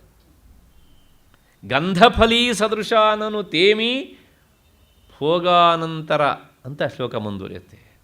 ಅಂದರೆ ಎಲ್ಲ ಹೂವಿನ ಮಕರಂದ ಜೇನಿಗೆ ಹಿತವಾದರೂ ಸಂಪಿಗೆಯ ಹೂವಿನ ಮಕರಂದ ಜೇನಿಗೆ ವಿಷ. ಆದರೆ ಜೇನನ್ನು ಎಳೆಯುವಂತಹ ಆ ವಾಸನೆ ಏನು ಮಾಡುತ್ತೆ ಕೇಳಿದರೆ ಅದಕ್ಕೆ ಸುಖ ಎನ್ನುವಂಥ ಭ್ರಮೆಯನ್ನು ಹುಟ್ಟಿಸುತ್ತೆ. ಹಾಗಾಗಿ ಅಷ್ಟು ಹೊತ್ತು ಜೇನುಹುಳ ಏನು ತಿಳ್ಕೊಳ್ಳುತ್ತೆ ಕೇಳಿದರೆ, ಓಹೋ ಇದು ತನಗೆ ಮಿತ್ರ ಅಂತ ಅಂದ್ಕೊಳ್ಳುತ್ತೆ ಸಂಪಿಗೆಯ ಮೊಗ್ಗನ್ನು. ಆದರೆ ಅದರಿಂದ ಈಚೆ ಬರ್ತಾ ಇರುವಾಗಲೇ ಏನು ಮಾಡುತ್ತೆ ಕೇಳಿದರೆ ಅದಕ್ಕೆ ಪ್ರಾಣ ಸಂಕಟ ಶುರುವಾಗುತ್ತೆ, ತನ್ನ ಶತ್ರು ಇದು ಅಂತ ಭಾವಿಸುತ್ತೆ. ಆದರೆ ಬಹಳ ಹೊತ್ತಿರೋದಿಲ್ಲ ಅದು ಹೀಗೆ ಅಂತ. ಹಾಗೆ ಈ ಅಜ್ಞಾನಿಯಾದವನಿಗೆ ಕಾಮ ಎನ್ನುವಂತಹದ್ದು ಭೋಗಕಾಲದಲ್ಲಿ ಮಿತ್ರನಂತೆ ಆದ್ರೂ ಭೋಗಾನಂತರ ಅದು ಶತ್ರುವಿನಂತೆ ಇರ್ತದೆ. ಹಾಗಾಗಿ ಅಜ್ಞಾನಿಗೆ ಕಾಮ ಎನ್ನುವಂತಹದ್ದು ಅದು ನಿತ್ಯ ವೈರಿ ಅಲ್ಲ, ಕೆಲವು ಕಾಲ ಮಾತ್ರ ವೈರಿ. ಹಾಗಿದರೆ ಜ್ಞಾನಿಗೆ ಯಾಕೆ ನಿತ್ಯ ವೈರಿ ಅಂದರೆ ಕಾರಣ ಉಂಟು. ಜ್ಞಾನಿಗೆ ಅವನಿಗೆ ಗೊತ್ತು ಏನು ಅಂದರೆ ಈ ಕಾಮ ಎನ್ನುವಂಥದ್ದು ವಿಷಯ ಭೋಗಕಾಲದಲ್ಲಿಯೂ ತನಗೆ ಇದು ಅನ್ಯಾಯವನ್ನು ಉಂಟು ಮಾಡ್ತದೆ. ಹಾಗಾಗಿ ಆತ ಏನು ಮಾಡ್ತಾನೆ ಹೇಳಿದ್ರೆ ಕಾಮವನ್ನು ದೂರದಲ್ಲೇ ಇಟ್ಟಿರ್ತಾನೆ. ಆದ್ದರಿಂದ ಅವನು ಅದನ್ನು ತನ್ನ ವೈರಿಯಂತೆ ಯಾವಾಗಲೂ ಟ್ರೀಟ್ ಮಾಡ್ತಾನೆ. ಆದ್ದರಿಂದ ಜ್ಞಾನಿಗೆ ಮಾತ್ರ ಕಾಮ ಎನ್ನುವಂಥದ್ದು ನಿತ್ಯವೈರಿ, ಅಜ್ಞಾನಿಗಳಿಗೆ ಅದು ನಿತ್ಯವೈರಿ ಅಲ್ಲ. ಅಜ್ಞಾನಿಗಳಿಗೆ ಅದು ವೈರಿಯೂ ಹೌದು, ಅಜ್ಞಾನಿಗಳಿಗೆ ಅದು ಮಿತ್ರನೂ ಹೌದು. ಹಾಗಾಗಿ ಜ್ಞಾನಿನೋ ನಿತ್ಯವೈರಿಣ ಅಂತ. ಅಷ್ಟಾದ ಮೇಲೆ ಮತ್ತೆ ಮುಂದಿನ ಶಬ್ದ ದುಷ್ಪೂರೇಣ ಅನಲೇನ ಅಂತ.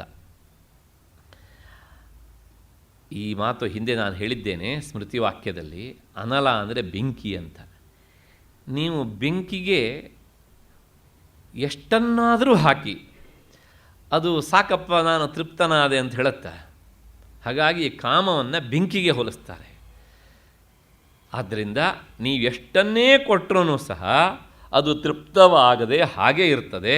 ಆದ್ದರಿಂದ ವಿವೇಕಿಯಾದವನು ಶತ್ರುವಿನಂತಿರುವಂತಹ ಇದನ್ನು ಸಾಧ್ಯವಾದಷ್ಟು ದೂರ ಇರಿಸಬೇಕು. ವಿವೇಕಿ ಅಂದರೆ ವಿಶೇಷವಾಗಿ ಅಧ್ಯಾತ್ಮದ ದಾರಿಯಲ್ಲಿ ಸಾಗುವವನು ಎನ್ನುವಂಥದ್ದು. ಇಷ್ಟ ಆದ ಮೇಲೆ ಈಗ ಅರ್ಜುನನಿಗೆ ಒಂದು ಸಂಶಯ ಬಂತು. ಕೃಷ್ಣ, ಕಾಮ ಎನ್ನುವಂಥದ್ದು ಶತ್ರು ಅನ್ನೋದು ನನಗೆ ಸ್ಪಷ್ಟವಾಯಿತು. ಇಂಥ ಶತ್ರುವನ್ನು ಜಯಿಸಬೇಕು ಅಂತಲೂ ಸಹ ನಾನು ಆಲೋಚನೆ ಮಾಡ್ತಿದ್ದೇನೆ. ಆದರೆ ಶತ್ರುವನ್ನು ಜಯಿಸಬೇಕಾದ್ರೆ ಆ ಶತ್ರುವಿನ ವಾಸಸ್ಥಾನ ನಮಗೆ ಗೊತ್ತಿರಬೇಕು. ಅವನು ಎಲ್ಲಿರ್ತಾನೆ ಅನ್ನೋದೇ ಗೊತ್ತಿಲ್ಲದೆ ಇದ್ದರೆ ಶತ್ರುವಿನ ಮೇಲೆ ನಾವು ಆಕ್ರಮಣ ಮಾಡೋದಾದರೂ ಹೇಗೆ? ಆದ್ದರಿಂದ ಆ ಶತ್ರುವಿನ ಮೇಲೆ ವಿಜಯ ಸಾಧಿಸಬೇಕು ಅಂತ ಬಯಸಿದಂಥ ನನಗೆ ಆ ಕಾಮರೂಪವಾದ ಶತ್ರುವಿನ ವಾಸಸ್ಥಾನ ಎಲ್ಲಿ ಅನ್ನೋದನ್ನು ನನಗೆ ಹೇಳು ಅಂತಾನೆ. ಇದನ್ನು ನೋಡಿದ ನನಗನ್ನಿಸುತ್ತೆ ಅರ್ಜುನ ಏನು ದಡ್ಡ ಅಂತಲ್ವಾ. ಆದರೆ ಅವನಕ್ಕಿಂತಲೂ ನಾವು ದಡ್ಡರು, ನಮಗೂ ಗೊತ್ತಿಲ್ಲ. ಆದರೆ ಪ್ರಾಮಾಣಿಕ ನಾವು ಕೇಳೋದಕ್ಕೆ ಹಿಂದೇಟು ಹಾಕ್ತೇವೆ ಅಷ್ಟೇ. ಅರ್ಜುನ ಹೀಗೆ ಕೇಳಿದಾಗ ಕಾಮದ ವಾಸಸ್ಥಾನ ಎಲ್ಲಿ ಅನ್ನೋದನ್ನು ಕೃಷ್ಣ ಹೇಳ್ತಾನೆ. 12 ಮನೆ ಇದೆಯಂತೆ ಕಾಮನಿಗೆ, ಒಂದಲ್ಲ ಎರಡಲ್ಲ. ನೋಡ್ರಿ, ಬೆಂಗಳೂರಲ್ಲಿ 12 ಸೈಟು. ಏನು ಅಂದ್ಕೊಂಡ್ರಿ ನೀವು? ಈ ಮನೆಗೆ ಹೋಗಿ ನೋಡಿದರೆ ಅವನು ಆ ಮನೆಯಲ್ಲಿರ್ತಾನೆ, ಆ ಮನೆಗೆ ಹೋಗಿ ನೋಡಿದರೆ ಇನ್ನೊಂದು ಮನೆಗೆ ಆತ ಶಿಫ್ಟ್ ಮಾಡಿರ್ತಾನೆ. ಹಾಗಾಗಿ ಅದನ್ನು ಹುಡುಕಿ ಪತ್ತೆ ಹಚ್ಚುವುದು ಅಷ್ಟು ಸುಲಭ ಅಲ್ಲ ಅಂತಾನೆ ಕೃಷ್ಣ. ಯಾವ್ಯಾವುದು ಹಾಗಿದ್ರೆ ಕಾಮದ ಈ ವಾಸಸ್ಥಾನ ಅಂದರೆ ಇಂದ್ರಿಯಾಣಿ ಮನೋಬುದ್ಧಿ ಅಸ್ಯ ಅಧಿಷ್ಠಾನ ಮುಚ್ಯತೆ ಏತೈರ್ವಿಮೋಹಯತ್ಯೇಷಃ ಜ್ಞಾನಮಾವೃತ್ಯ ದೇಹಿನಂ. ಏನು ಈ ಶ್ಲೋಕದ ಅರ್ಥ? ಇಂದ್ರಿಯಾಣಿ ಅಂದರೆ ಇಂದ್ರಿಯಗಳು, ಮತ್ತು ಮನಸ್ಸು ಮತ್ತು ಬುದ್ಧಿ, ಇವೇ ಕಾಮದ ವಾಸಸ್ಥಾನಗಳು ಅಲ್ರಿ. ಅದೇನೋ 12 ಅಂದ್ರಿ, ನೆಟ್ಟಿಗೆ 3 ಆಗಲಿಲ್ವಲ್ರಿ? ಸ್ವಲ್ಪ ತೋರಿಸ್ತೇನೆ. ಹಾಗೆ ಈ ಕಳ್ಳರೆಲ್ಲ ಇದ್ದಕ್ಕಿದ್ದ ಹಾಗೆ ಅವರ ಆಸ್ತಿಯನ್ನು ಡಿಕ್ಲೇರ್ ಮಾಡಿಬಿಡ್ತಾರಾ? ಅಯ್ಯ, ಹಾಗಾಗಿ ಅಷ್ಟು ಸುಲಭದ ಕೆಲಸ ಅಲ್ಲ ಅಂಥವರ ಸಂಪತ್ತನ್ನು ಪತ್ತೆ ಹಚ್ಚುವುದು. ಹಾಗೆ ನಾವು ಸ್ವಲ್ಪ ನಿಧಾನವಾಗಿ ವಿಚಾರ ಮಾಡಿದರೆ ಅವನ 12 ಮನೆ ಎಲ್ಲೆಲ್ಲಿ ಬಂಗ್ಲೋಗಳಿವೆ ಅಂತ ಗೊತ್ತಾಗುತ್ತೆ. ನೋಡೋಣ. ಇವುಗಳಿಂದ ಅಂದರೆ ಈ ವಾಸಸ್ಥಾನ ಇಂದ್ರಿಯ, ಮನಸ್ಸು, ಬುದ್ಧಿ ಇವುಗಳಲ್ಲಿ ಇದ್ದು ಈ ಕಾಮ ಏನು ಮಾಡುತ್ತೆ ಕೇಳಿದರೆ ಅದು ಜ್ಞಾನವನ್ನು ಆವರಿಸಿಕೊಂಡು ದೇಹಾಭಿಮಾನಿಯ ಅಂಥ ಜೀವನನ್ನು ಸಂಪೂರ್ಣವಾಗಿ ಮೋಹಗೊಳಿಸಿಬಿಡ್ತದೆ. ಮೋಹಗೊಳಿಸಿಬಿಡ್ತದೆ ಅಂದರೆ ಸರಿ ತಪ್ಪು ಎನ್ನುವಂಥ ನಿರ್ಧಾರ ಮಾಡುವ ಶಕ್ತಿಯನ್ನು ಅದು ಕಸಿದುಕೊಂಡು ಬಿಡ್ತದೆ. ಹೇಗೆ ಅಂತ ಇಷ್ಟು ಈ ಶ್ಲೋಕದ ತಾತ್ಪರ್ಯ. ಈಗ ಆ ಕಾಮದ 12 ಮನೆಗಳನ್ನು ನಾವು ನೋಡಬೇಕು. ಯಾವ್ಯಾವುದು ಅಂದರೆ ಇಂದ್ರಿಯಾಣಿ. ಇಂದ್ರಿಯಾಣಿ ಅಂದರೆ ನಿನ್ನೇನೂ ಬಂದಿತ್ತು ಈ ವಿಷಯ, ಈ 2 ದಿವಸ ಹಿಂದೆನೂ ಸಹ ಬಂದಿತ್ತು. ಯಾವ್ಯಾವುದು ಅಂದರೆ ಶಬ್ದ, ಸ್ಪರ್ಶ, ರೂಪ, ರಸ, ಗಂಧ ಎನ್ನುವಂತಹ ಈ 5 ಅನುಭವಿಸುವಂತಹ ಜ್ಞಾನೇಂದ್ರಿಯಗಳು ಕ್ರಮವಾಗಿ ಶ್ರೋತ್ರಂ, ತ್ವಕ್, ಚಕ್ಷುಷಿ, ಜಿಹ್ವಾ, ಘ್ರಾಣ. ಈ 5 ಜ್ಞಾನೇಂದ್ರಿಯಗಳು, ಈ 5 ಮನೆಗಳು ಒಂದು ಕಡೆಗಿವೆ. ಇದರ ಓನರು ಕಾಮ. ಮತ್ತು ವಚನ, ಆದಾನ, ಮತ್ತು ಗಮನ, ಆನಂದ, ವಿಸರ್ಜನೆ ಎನ್ನುವಂತಹ ಈ 5 ಕೆಲಸವನ್ನು ಮಾಡುವಂತಹ ವಾಕ್, ಪಾಣಿ, ಪಾದ, ಉಪಸ್ಥ ಮತ್ತು ಪಾಯು ಅಂದರೆ ಮಲಮೂತ್ರ ವಿಸರ್ಜನೆಯ ದ್ವಾರಗಳು. ಈ 5 ಮನೆಗಳು ಒಂದು ಕಡೆಗೆ. 5 ಮತ್ತು 5 ಎಷ್ಟಾಯಿತು? 10 ಆಯಿತು. ಅದಾದಮೇಲೆ ಮನಸ್ಸು ಮತ್ತು ಬುದ್ಧಿ, ಅಲ್ಲಿಗೆ ಎಷ್ಟಾಯಿತು? 12 ಬಂಗಲೋಗಳಿವೆ. ಇಲ್ಲಿ ಈ ಕಾಮ ಎನ್ನುವಂಥವನು ವಾಸ ಮಾಡ್ತಾನೆ. ಅಂದರೆ ಕಾಮಕ್ಕೆ ಆಶ್ರಯ ತಾಣ 10 ಇಂದ್ರಿಯಗಳು, ಮನಸ್ಸು, ಒಳಗಿನ ಅಂತರಿಂದ್ರಿಯವಾದ ಮನಸ್ಸು, ಇನ್ನೂ ಅದಕ್ಕಿಂತಲೂ ಒಳಗಿನ ಇಂದ್ರಿಯವಾದಂಥ ಬುದ್ಧಿ. ಈ 10 ಸ್ಥಳಗಳು ಇವು ಕಾಮಕ್ಕೆ ಅಧಿಷ್ಠಾನ. ಅಧಿಷ್ಠಾನ ಅನ್ನೋದಕ್ಕೆ ಆಶ್ರಯ ಸ್ಥಾನ ಅಂತ ಅರ್ಥ ಸದ್ಯಕ್ಕೆ ಇಲ್ಲಿ. ಮತ್ತು ಇದೇ ಶಬ್ದ ಮುಂದೆ ಬರುತ್ತೆ 18ನೇ ಅಧ್ಯಾಯದಲ್ಲಿ. ಅಲ್ಲಿ ಈ ಅರ್ಥ ಅಲ್ಲ, ಅಲ್ಲಿ ಬೇರೆ ಅರ್ಥ. ನೋಡೋಣ ಮತ್ತೆ. ಹೀಗೆ ಈ ಕಾಮ ಎನ್ನುವಂಥದ್ದು ಇಲ್ಲಿ ಕುಳಿತು ಇಲ್ಲಿ ವಾಸ್ತವ್ಯವನ್ನು ಹೂಡಿ ಅದು ದೇಹಾಭಿಮಾನಿಯಾದವನನ್ನು ಮೋಹಗೊಳಿಸ್ತದೆ. ದೇಹಾಭಿಮಾನದಿಂದ ದೂರ ಸರಿದವನನ್ನು ಮುಟ್ಟೋದಕ್ಕೆ ಆಗುವುದಿಲ್ಲ. ಇದಿಷ್ಟು ಈ ಶ್ಲೋಕದ ಒಟ್ಟು ವಿವರಣೆ ಅಂತ ಅಂದ್ಕೊಂಡು ಇಲ್ಲಿಗೆ ಸಾಕು. ಮತ್ತು ಮುಂದಕ್ಕೆ ಹೋಗೋಣ. ಏಕೆಂದರೆ ನಾವು ಇನ್ನೂ 3 ಶ್ಲೋಕ ನೋಡಬೇಕು ಇವತ್ತು. ಹಾಗಾಗಿ ಮುಂದಿನ 47ನೆಯ ಶ್ಲೋಕ. ಅದಕ್ಕೋಸ್ಕರ ಅರ್ಜುನ ನೀನು ಏನು ಮಾಡಬೇಕು ಅಂದರೆ ಈ ಬಂಗ್ಲೋಗಳ ಮೇಲೆ ನೀನು ದಾಳಿ ಮಾಡು, ಆಗ ನೀನು ಕಾಮನನ್ನು ಗೆಲ್ತೀಯೇ ಅಂತಾನೆ. ಅದಕ್ಕೋಸ್ಕರ ಮುಂದಿನ ಮಾತು ತಸ್ಮಾತ್ ಅಂದರೆ ಈ 12 ಸ್ಥಳಗಳಲ್ಲಿ ಕಾಮ ವಾಸ ಮಾಡಿದ್ದರಿಂದ ಅಂತ ಅರ್ಥ. ಅದಕ್ಕೆ ತಸ್ಮಾತ್ ತ್ವಂ ಇಂದ್ರಿಯಾಣ್ಯಾದವು ನಿಯಮ್ಯ ಭರತರ್ಷಭ ಪಾಪ್ಮಾನಂ ಪ್ರಜಹಿಹ್ಯೇನಂ ಜ್ಞಾನ ವಿಜ್ಞಾನ ನಾಶನಂ. ಆದ್ದರಿಂದ ಹೇ ಭರತರ್ಷಭ ಅಂದರೆ ಭರತ ಕುಲದಲ್ಲಿ ಹುಟ್ಟಿದಂತಹ ಶ್ರೇಷ್ಠ ವ್ಯಕ್ತಿ ಅಂತ ಅರ್ಥ. ಋಷಭ ಅನ್ನೋದಕ್ಕೆ ಅರ್ಥ ದೊಡ್ಡ ಗೂಳಿ ಅಂತ ಅರ್ಥ. ಋಷಭ ಅಂದರೆ ಯಾಕೆ ಅಂದರೆ ಈ ಹಸುವಿನ ಮಂದೆಯಲ್ಲಿ ಅದು ನಿಂತರೆ ಎಲ್ಲ ಹಸುಗಳಿಂತಲೂ ಎದ್ದು ಕಾಣುತ್ತದೆಯಲ್ಲ, ಅದಕ್ಕೋಸ್ಕರ ಋಷಭ ಅಂತ ಹೆಸರು. ಅದಕ್ಕೆ ಇನ್ನೊಂದು ಬೇರೆ ಅರ್ಥ ಉಂಟು, ಸದ್ಯಕ್ಕೆ ಅದು ಅಪ್ರಸ್ತುತ. ಹಾಗಾಗಿ ಶ್ರೇಷ್ಠ ವ್ಯಕ್ತಿ ಏನಂತ ಹೇಳಿದಾಗ ನಾವು ಏನು ಕರಿತೇವೆ? ಋಷಭ ಅಂತ ಕರಿತೇವೆ, ಪುಂಗವ ಅಂತ ಕರಿತೇವೆ. ಮುನಿಪುಂಗವ, ಋಷಿಪುಂಗವ ಅಂತೆಲ್ಲ ಇದೇ ಅರ್ಥದಲ್ಲೇ ಬಂದಂಥದ್ದು. ಹಾಗೆ ಭರತ ಕುಲದಲ್ಲಿ ಹುಟ್ಟಿದಂಥ ವ್ಯಕ್ತಿಗಳಲ್ಲಿ ನೀನು ಅತ್ಯಂತ ಶ್ರೇಷ್ಠ ವ್ಯಕ್ತಿ. ನೀನು ಮೊದಲು ಈ ಇಂದ್ರಿಯಗಳನ್ನು ಬಿಗಿ ಹಿಡಿದು ಜ್ಞಾನ ವಿಜ್ಞಾನಗಳನ್ನು ನಾಶಗೊಳಿಸುವಂಥ ಈ ಪಾಪಿಯನ್ನು ಸಂಹರಿಸು. ಈ ಪಾಪಿಯನ್ನು ಅಂದರೆ ಈ ಕಾಮವನ್ನು ಅಂತ ಅರ್ಥ.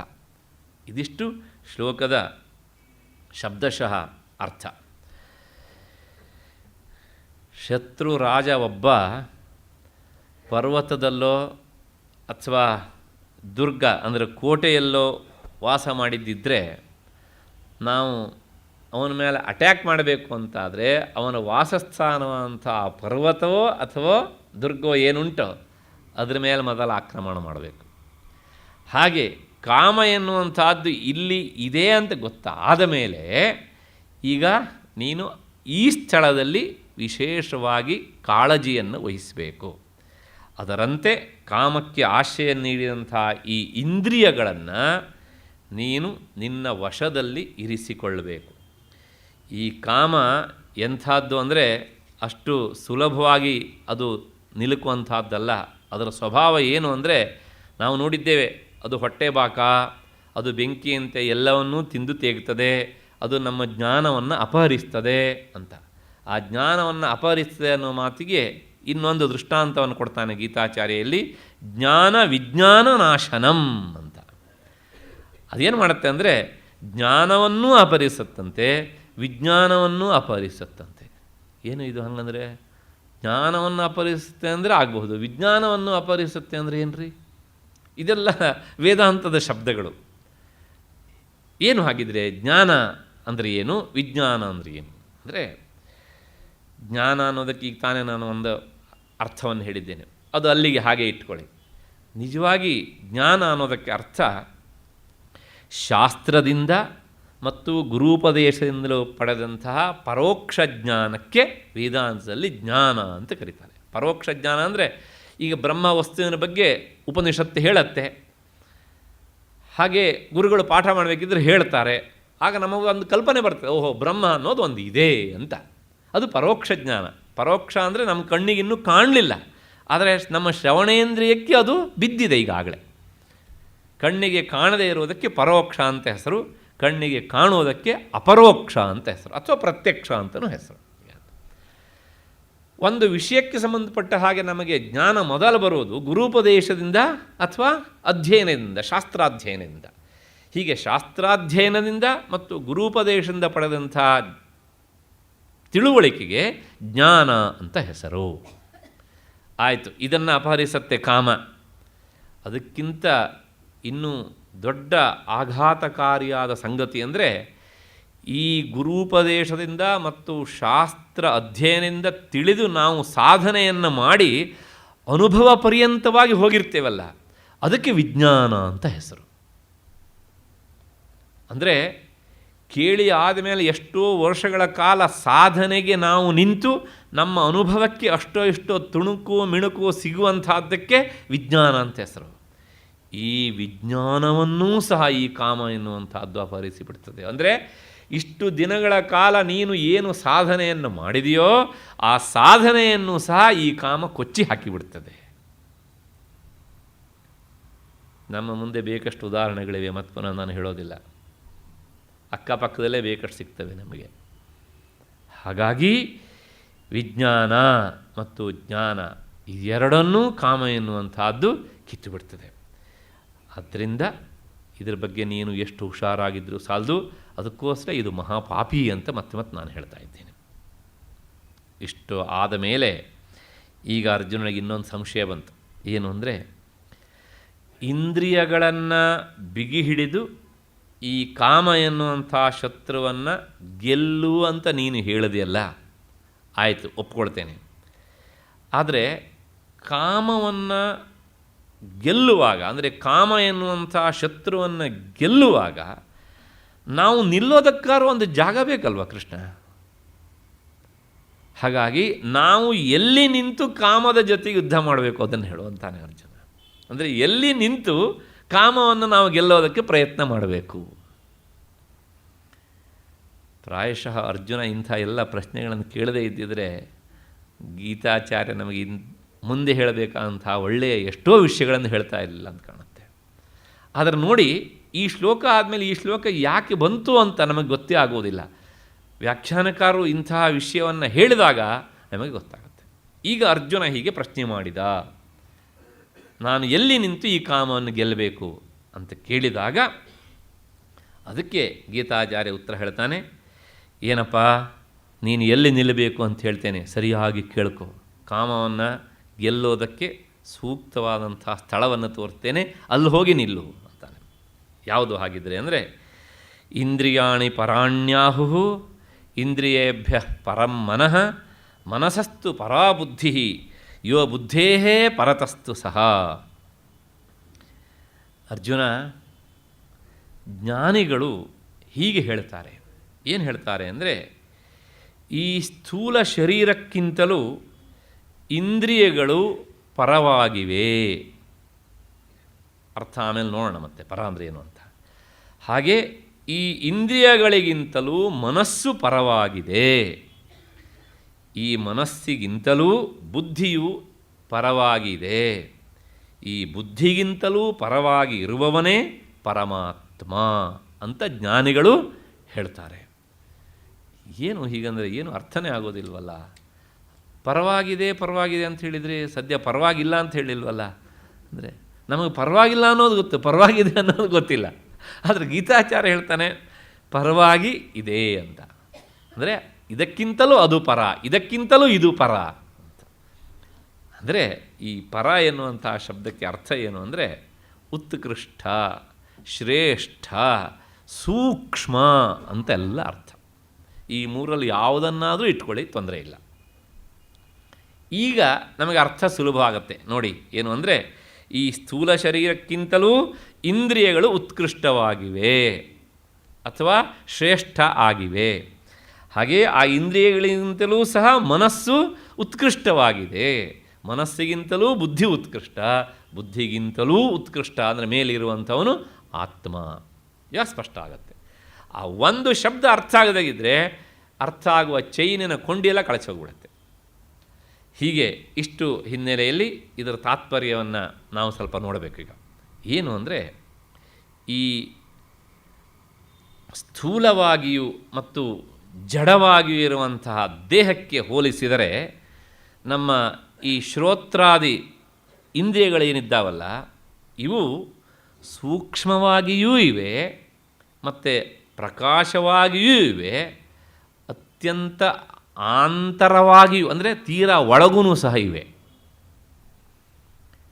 ದೇಹ ಹೇಗೆ ಸ್ಥೂಲವಾಗಿ ಜಡವಾಗಿ ಇದೆಯೋ ಹಾಗೆ ಇಂದ್ರಿಯಗಳು ಇಲ್ಲ ಅಲ್ವಾ.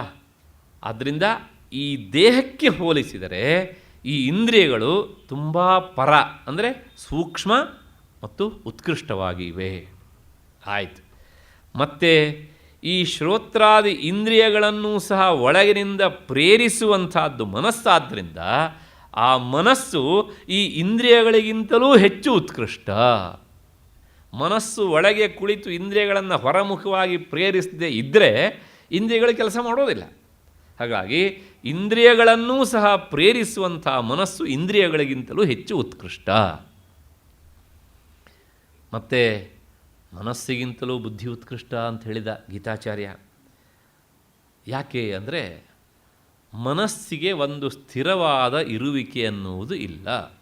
ಸಂಕಲ್ಪ ವಿಕಲ್ಪ ಕೆಲವು ಸಲ ಸಂಶಯದ ಗೂಡಾಗಿ ಬಿಡ್ತದೆ. ಯಾವುದೋ ಮನಸ್ಸು. ಹೀಗೆ ಸಂಕಲ್ಪ ವಿಕಲ್ಪಾತ್ಮಕವಾದಂಥ ಅಂದರೆ ನಿಶ್ಚಯ ಜ್ಞಾನ ಇಲ್ಲದೇ ಇರುವಂಥ ಈ ಮನಸ್ಸಿಗೆ ನಿಶ್ಚಯ ಮಾಡುವಂತಹ ಬುದ್ಧಿಯನ್ನು ಕೊಡುವಂಥದ್ದು ಯಾವುದು ಅಂದರೆ ಬುದ್ಧಿಯೇ. ಶಾಸ್ತ್ರದ ಪರಿಭಾಷೆಯಲ್ಲಿ ಇದೆರಡಕ್ಕೂ ಬಹಳ ಭೇದ ಇಲ್ಲ.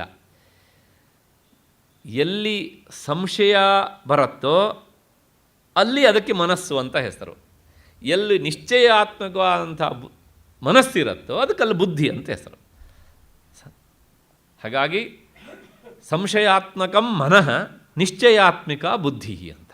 ಹಾಗಾಗಿ ಈ ಮನಸ್ಸು ಸಂಕಲ್ಪ ವಿಕಲ್ಪ ಅದದ್ದಿದ್ರೂ ನಿಶ್ಚಯ ಜ್ಞಾನ ಇಲ್ಲದೇ ಇದ್ದರೆ ಅದು ಹಾಗೇನೇ ಇರ್ತದೆ. ಮನಸ್ಸಿಗೆ ಈ ನಿಶ್ಚಿತವಾದಂಥ ಒಂದು ಸ್ಥಿತಿ ಬರಬೇಕು ಅಂದರೆ ಒಳಗಿನಿಂದ ಬುದ್ಧಿ ಅದನ್ನು ಪ್ರೇರಿಸಬೇಕು. ಆದ್ದರಿಂದ ಈ ಮನಸ್ಸನ್ನೂ ಸಹ ಪ್ರೇರಿಸುವಂಥ ಬುದ್ಧಿ ಇದೆಯಲ್ಲ ಅದಕ್ಕಿಂತ ಒಳಗಿನದು ಅದು ಮನಸ್ಸಿಗಿಂತಲೂ ಹೆಚ್ಚು ಉತ್ಕೃಷ್ಟ, ಮನಸ್ಸಿಗಿಂತಲೂ ಹೆಚ್ಚು ಶ್ರೇಷ್ಠ ಅಂತ. ನಾವು ಇನ್ನೂ ಒಳಕ್ಕೆ ಹೋಗಬೇಕು ಅಂತ ಗೀತಾಚಾರ್ಯ ಯೋ ಬುದ್ಧೇ ಪರತಸ್ತು ಸಹ ಬುದ್ಧಿಗಿಂತಲೂ ಮಿಗಿಲಾದವನು ಆತ್ಮ ಅಂತ ಹೇಳ್ತಾನೆ. ಯಾಕೆ ಅಂದರೆ ಈ ಇಂದ್ರಿಯಗಳು ಜಡ, ಮನಸ್ಸು ಜಡ, ಬುದ್ಧಿಯು ಜಡ. ನಾವು ಇಂದ್ರಿಯಗಳನ್ನು ಮನಸ್ಸಿನಿಂದ ಅರಿತೇವೆ, ಮನಸ್ಸನ್ನು ಬುದ್ಧಿಯಿಂದ ಅರಿತೇವೆ. ಆದರೆ ನನ್ನ ಬುದ್ಧಿ ಈಗ ಕೆಲಸ ಮಾಡ್ತಾ ಇದೆ ಅಂತ ಗೊತ್ತಾಗುವುದು ಯಾವುದರಿಂದ ಅಂದರೆ ಆ ಜಡವಾದ ಬುದ್ಧಿಯನ್ನೂ ಸಹ ಬೆಳಗಿ ಅದನ್ನು ಸಹ ಪ್ರಕಾಶಪಡಿಸುವಂತಹದ್ದು ಮತ್ತು ಆ ಬುದ್ಧಿಯನ್ನು ಸಾಕ್ಷಿಯಾಗಿ ನಿಂತು ನೋಡ್ತಾ ಇರುವಂಥವನು ಯಾರು? ಅದೇ ಆತ್ಮವಸ್ತು. ನಾವು ಎಷ್ಟೋ ಸಲ ಹೇಳ್ತೇವೆ, ಅಯ್ಯೋ ನನ್ನ ಬುದ್ಧಿಗೆ ಏನಾಗಿತ್ರಿ ಆಗ ಅಂತ. ಅಂದರೆ ಆ ಬುದ್ಧಿ ಏನಾಗಿತ್ರಿ ಅಂತ ಕೇಳುವವನು ಯಾರು ಅಂತ ಅನ್ಬೇಕಲ್ಲ ಮತ್ತೆ ಪುನಃ. ಹಾಗಾಗಿ ಬುದ್ಧಿಯನ್ನು ಸಹ ನೋಡುವಂಥ ಸಾಕ್ಷಿ ದೃಷ್ಟ ಇದ್ದಾನಲ್ಲ, ಆತ ಬುದ್ಧಿಗಿಂತಲೂ ಒಳಕ್ಕಿರುವವನಾದ್ದರಿಂದ ಆತ ಬುದ್ಧಿಗಿಂತಲೂ ಸಹ ಪರ ಮೇಲಿದ್ದಾನೆ, ಉತ್ಕೃಷ್ಟನಾದವನು. ಆದ್ದರಿಂದ ಇದನ್ನೇ ಶ್ರುತಿಯೂ ಸಹ ಹೇಳುತ್ತದೆ, ಇಂದ್ರಿಯೇಭ್ಯ ಪರಾಹ್ಯರ್ಥಾ ಅರ್ಥೇಭ್ಯಶ್ಚ ಪರಂ ಮನಃ ಮನಸಸ್ತು ಪರಾಬುದ್ಧಿ ಬುದ್ಧೇರಾತ್ಮ ಮಹಾನ್ ಪರಃ. ಗೀತಾಚಾರ್ಯ ಹೇಳುವ ಮಾತಿನ ಹಿಂದೆಲ್ಲ ಒಂದೊಂದು ಶ್ರುತಿವಾಕ್ಯವೋ ಸ್ಮೃತಿಯೋ ಇದ್ದೇ ಇರ್ತದೆ. ಕೆಲವು ಕಡೆ ನೇರವಾಗಿ ಸಿಗ್ತದೆ, ಕೆಲವು ಕಡೆಗೆ ನಮಗೆ ಪರ್ಯಾಯವಾಗಿ ಸಿಗ್ತದೆ ಅಷ್ಟೇ. ಇಷ್ಟಾದ ಮೇಲೆ ಈ ಆತ್ಮವಸ್ತು ಎನ್ನುವಂಥವನ ಪರಿಪೂರ್ಣ, ಇಂತಹ ಪರಿಪೂರ್ಣ ಅಂಥ ಆತ್ಮನಿಗಿಂತಲೂ ಮತ್ತೆ ಪುನಃ ಯಾವುದಾದರೂ ಮಿಗಿಲಾದದ್ದು ಇದೆಯೋ ಅಂತ ಅರ್ಜುನ ಕೇಳಿದರೆ ಆ ಶ್ರುತಿವಾಕ್ಯವೇ ಹೇಳುತ್ತೆ, ಪುರುಷಾನ್ನ ಪರಂ ಕಿಂಚಿತ್, ಅದಕ್ಕಿಂತ ಮಿಗಿಲಾದದ್ದು ಯಾವುದೂ ಇಲ್ಲಪ್ಪ. ಶ್ರುತಿ ಮಾತು ನಂದಲ್ಲ, ಪುರುಷಾತ್ ನ ಪರಂ ಕಿಂಚಿತ್, ಆ ಆತ್ಮವಸ್ತುಗಿಂತ ಮಿಗಿಲಾದದ್ದು ಇನ್ನೊಂದು ಇಲ್ಲ. ಇಷ್ಟು ಆದ ಮೇಲೆ ಈಗ ಭಗವಂತ ಈ ಪೂರ್ವೋಕ್ತವಾದಂಥ ವಚನಗಳಿಗೆ ಸಿದ್ಧವಾದಂಥ ಒಂದು ಫಲಿತವಾದಂಥ ಅರ್ಥವನ್ನು ಈ ಮುಂದಿನ ಶ್ಲೋಕದಲ್ಲಿ ತಿಳಿಸ್ತಾನೆ ಮತ್ತು ಈ ವಿಷಯವನ್ನು ಉಪಸಂಹರಿಸ್ತಾನೆ. 43ನೇ ಶ್ಲೋಕ ಏನು ಅಂದರೆ, ಅಲ್ಲಿ ನೀನು ಎಲ್ಲಿ ನಿಲ್ಲಬೇಕು, ಕಾಮವನ್ನು ಗೆಲ್ಲಬೇಕು ಅಂತಾದರೆ ನೀನು ನೇರವಾಗಿ ಕಾಮವನ್ನು ಹುಡುಕ್ತಾ ಹೋಗಬೇಡ, ನೀನು ಈ ಕಡೆ ದಾರಿಯಿಂದ ಹೋಗು. ದಾರಿಯಿಂದ ಹೋಗಿ ಆ ಆತ್ಮವಸ್ತು ಎನ್ನುವಂಥದ್ದು ಎಲ್ಲಿದೆ ಅಂತ ಹುಡುಕ್ತಾ ಹೋದಾಗ ಏನಾಗುತ್ತೆ ಕೇಳಿದರೆ, ಇವೆಲ್ಲವೂ ಸಹ ತೆಪ್ಪಗಾಗಿ ಬಿಡ್ತವೆ. ಅಲ್ಲಿ ನಿಂತು ಇದನ್ನು ಗೆಲ್ಲಕ್ಕೆ ಪ್ರಯತ್ನ ಮಾಡು. ನಾನು ಇಂದ್ರಿಯ ಗೆಲ್ಲಬೇಕು ಅಂತ ದಿನ ಬೆಳಗಾಗಿ ಮೂರು ಮುಚ್ಚಿಕೊಂಡು ನೀನು 30 ಸಲ ಹೇಳಿದರೂ ಸಹ ಗೆಲ್ಲಲಿಕ್ಕೆ ಆಗುವುದಿಲ್ಲ. ಇದನ್ನು ಈ ಮುಂದಿನ ಕೊನೆಯ ಶ್ಲೋಕದಲ್ಲಿ ಉಪಸಂಹರಿಸ್ತಾನೆ ಗೀತಾಚಾರ್ಯ ಸ್ಪಷ್ಟವಾಗಿ. ಏನು ಹೇಳ್ತಾನೆ ಅಂದರೆ, ಏವಂ ಬುದ್ಧೇ ಪರಂ ಬುದ್ಧ್ವಾ ಸಂಸ್ತಭ್ಯಾತ್ಮಾನಮಾತ್ಮನ ಜೈ ಶತ್ರುಂ ಮಹಾಬಾಹು ಕಾಮರೂಪಂ ದುರಾಸದಂ. ಮಹಾಬಾಹುವಾದಂಥ ಅರ್ಜುನ ಅಂದರೆ ನೀಳದೋಳಿನ ಅರ್ಜುನ ಅಂತ, ಉದ್ದವಾದಂಥ ತೋಳುಗಳು ಅರ್ಜುನದು. ಹಾಗಾಗಿ ಉದ್ದವಾದ ಕೈಗಳುಳ್ಳಂತಹ ಹೇ ಅರ್ಜುನ, ಹೀಗೆ ಬುದ್ಧಿಗಿಂತಲೂ ಉತ್ಕೃಷ್ಟನಾದವನು ಆತ್ಮ ಅಂತ ನೀನು ಅರಿತುಕೋ.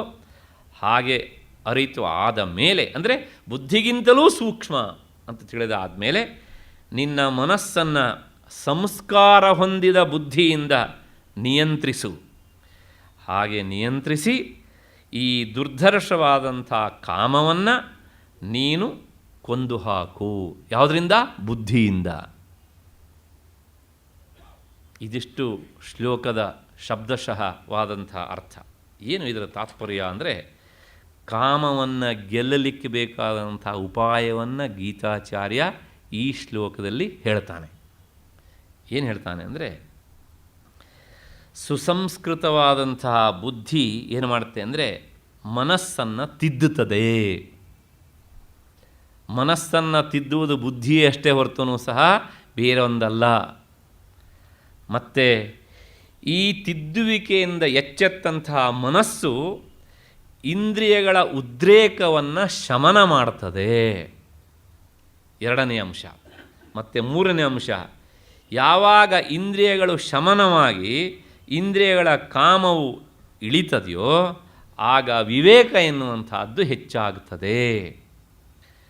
ವಿವೇಕದಿಂದ ಪಾಪ ಪ್ರವೃತ್ತಿ ಕಡಿಮೆ ಆಗ್ತದೆ, ಪಾಪ ಪ್ರವೃತ್ತಿ ತಪ್ಪುತ್ತದೆ. ಹೀಗೆ ಇದು ಕಾಮವನ್ನು ಗೆಲ್ಲಲಿಕ್ಕೆ ಬೇಕಾದಂಥ ಮೊದಲನೆಯ ಸೋಪಾನ. ಇದು ಈ ಶ್ಲೋಕದಲ್ಲಿ ನಾವು ನೆನಪಿಟ್ಟುಕೊಳ್ಬೇಕಾದಂತಹ ಅಂಶ. ಈ ಶ್ಲೋಕದಲ್ಲಿ ಅರ್ಥವನ್ನು ಹುಡುಕ್ತಾ ಹೋದಾಗ ಒಂದು ಸಣ್ಣ ಗೊಂದಲ ಉಂಟು. ಏನು ಅಂದರೆ, ಇಲ್ಲಿ ಆತ್ಮ ಎನ್ನುವಂತಹ ಶಬ್ದ 2 ಸಲ ಪ್ರಯುಕ್ತವಾಗಿದೆ. ಏವಂ ಬುದ್ಧೇ ಪರಂ ಬುದ್ಧ್ವಾ ಸಂಸ್ತಭ್ಯ ಆತ್ಮಾನಂ ಆತ್ಮನ ಅಂತ. ಆತ್ಮದಿಂದ ಆತ್ಮವನ್ನು ನೀನು ನಿಗ್ರಹಿಸುವಂಥ ಶಬ್ದಶಃ ಅರ್ಥ ಏನು? ಆತ್ಮನಿಂದ ಆತ್ಮವನ್ನು ನಿಗ್ರಹಿಸು ಅಂದರೆ ಮೀನಿಂಗ್ಲೆಸ್ ಆಗಿಬಿಡುತ್ತೆ ಅದು.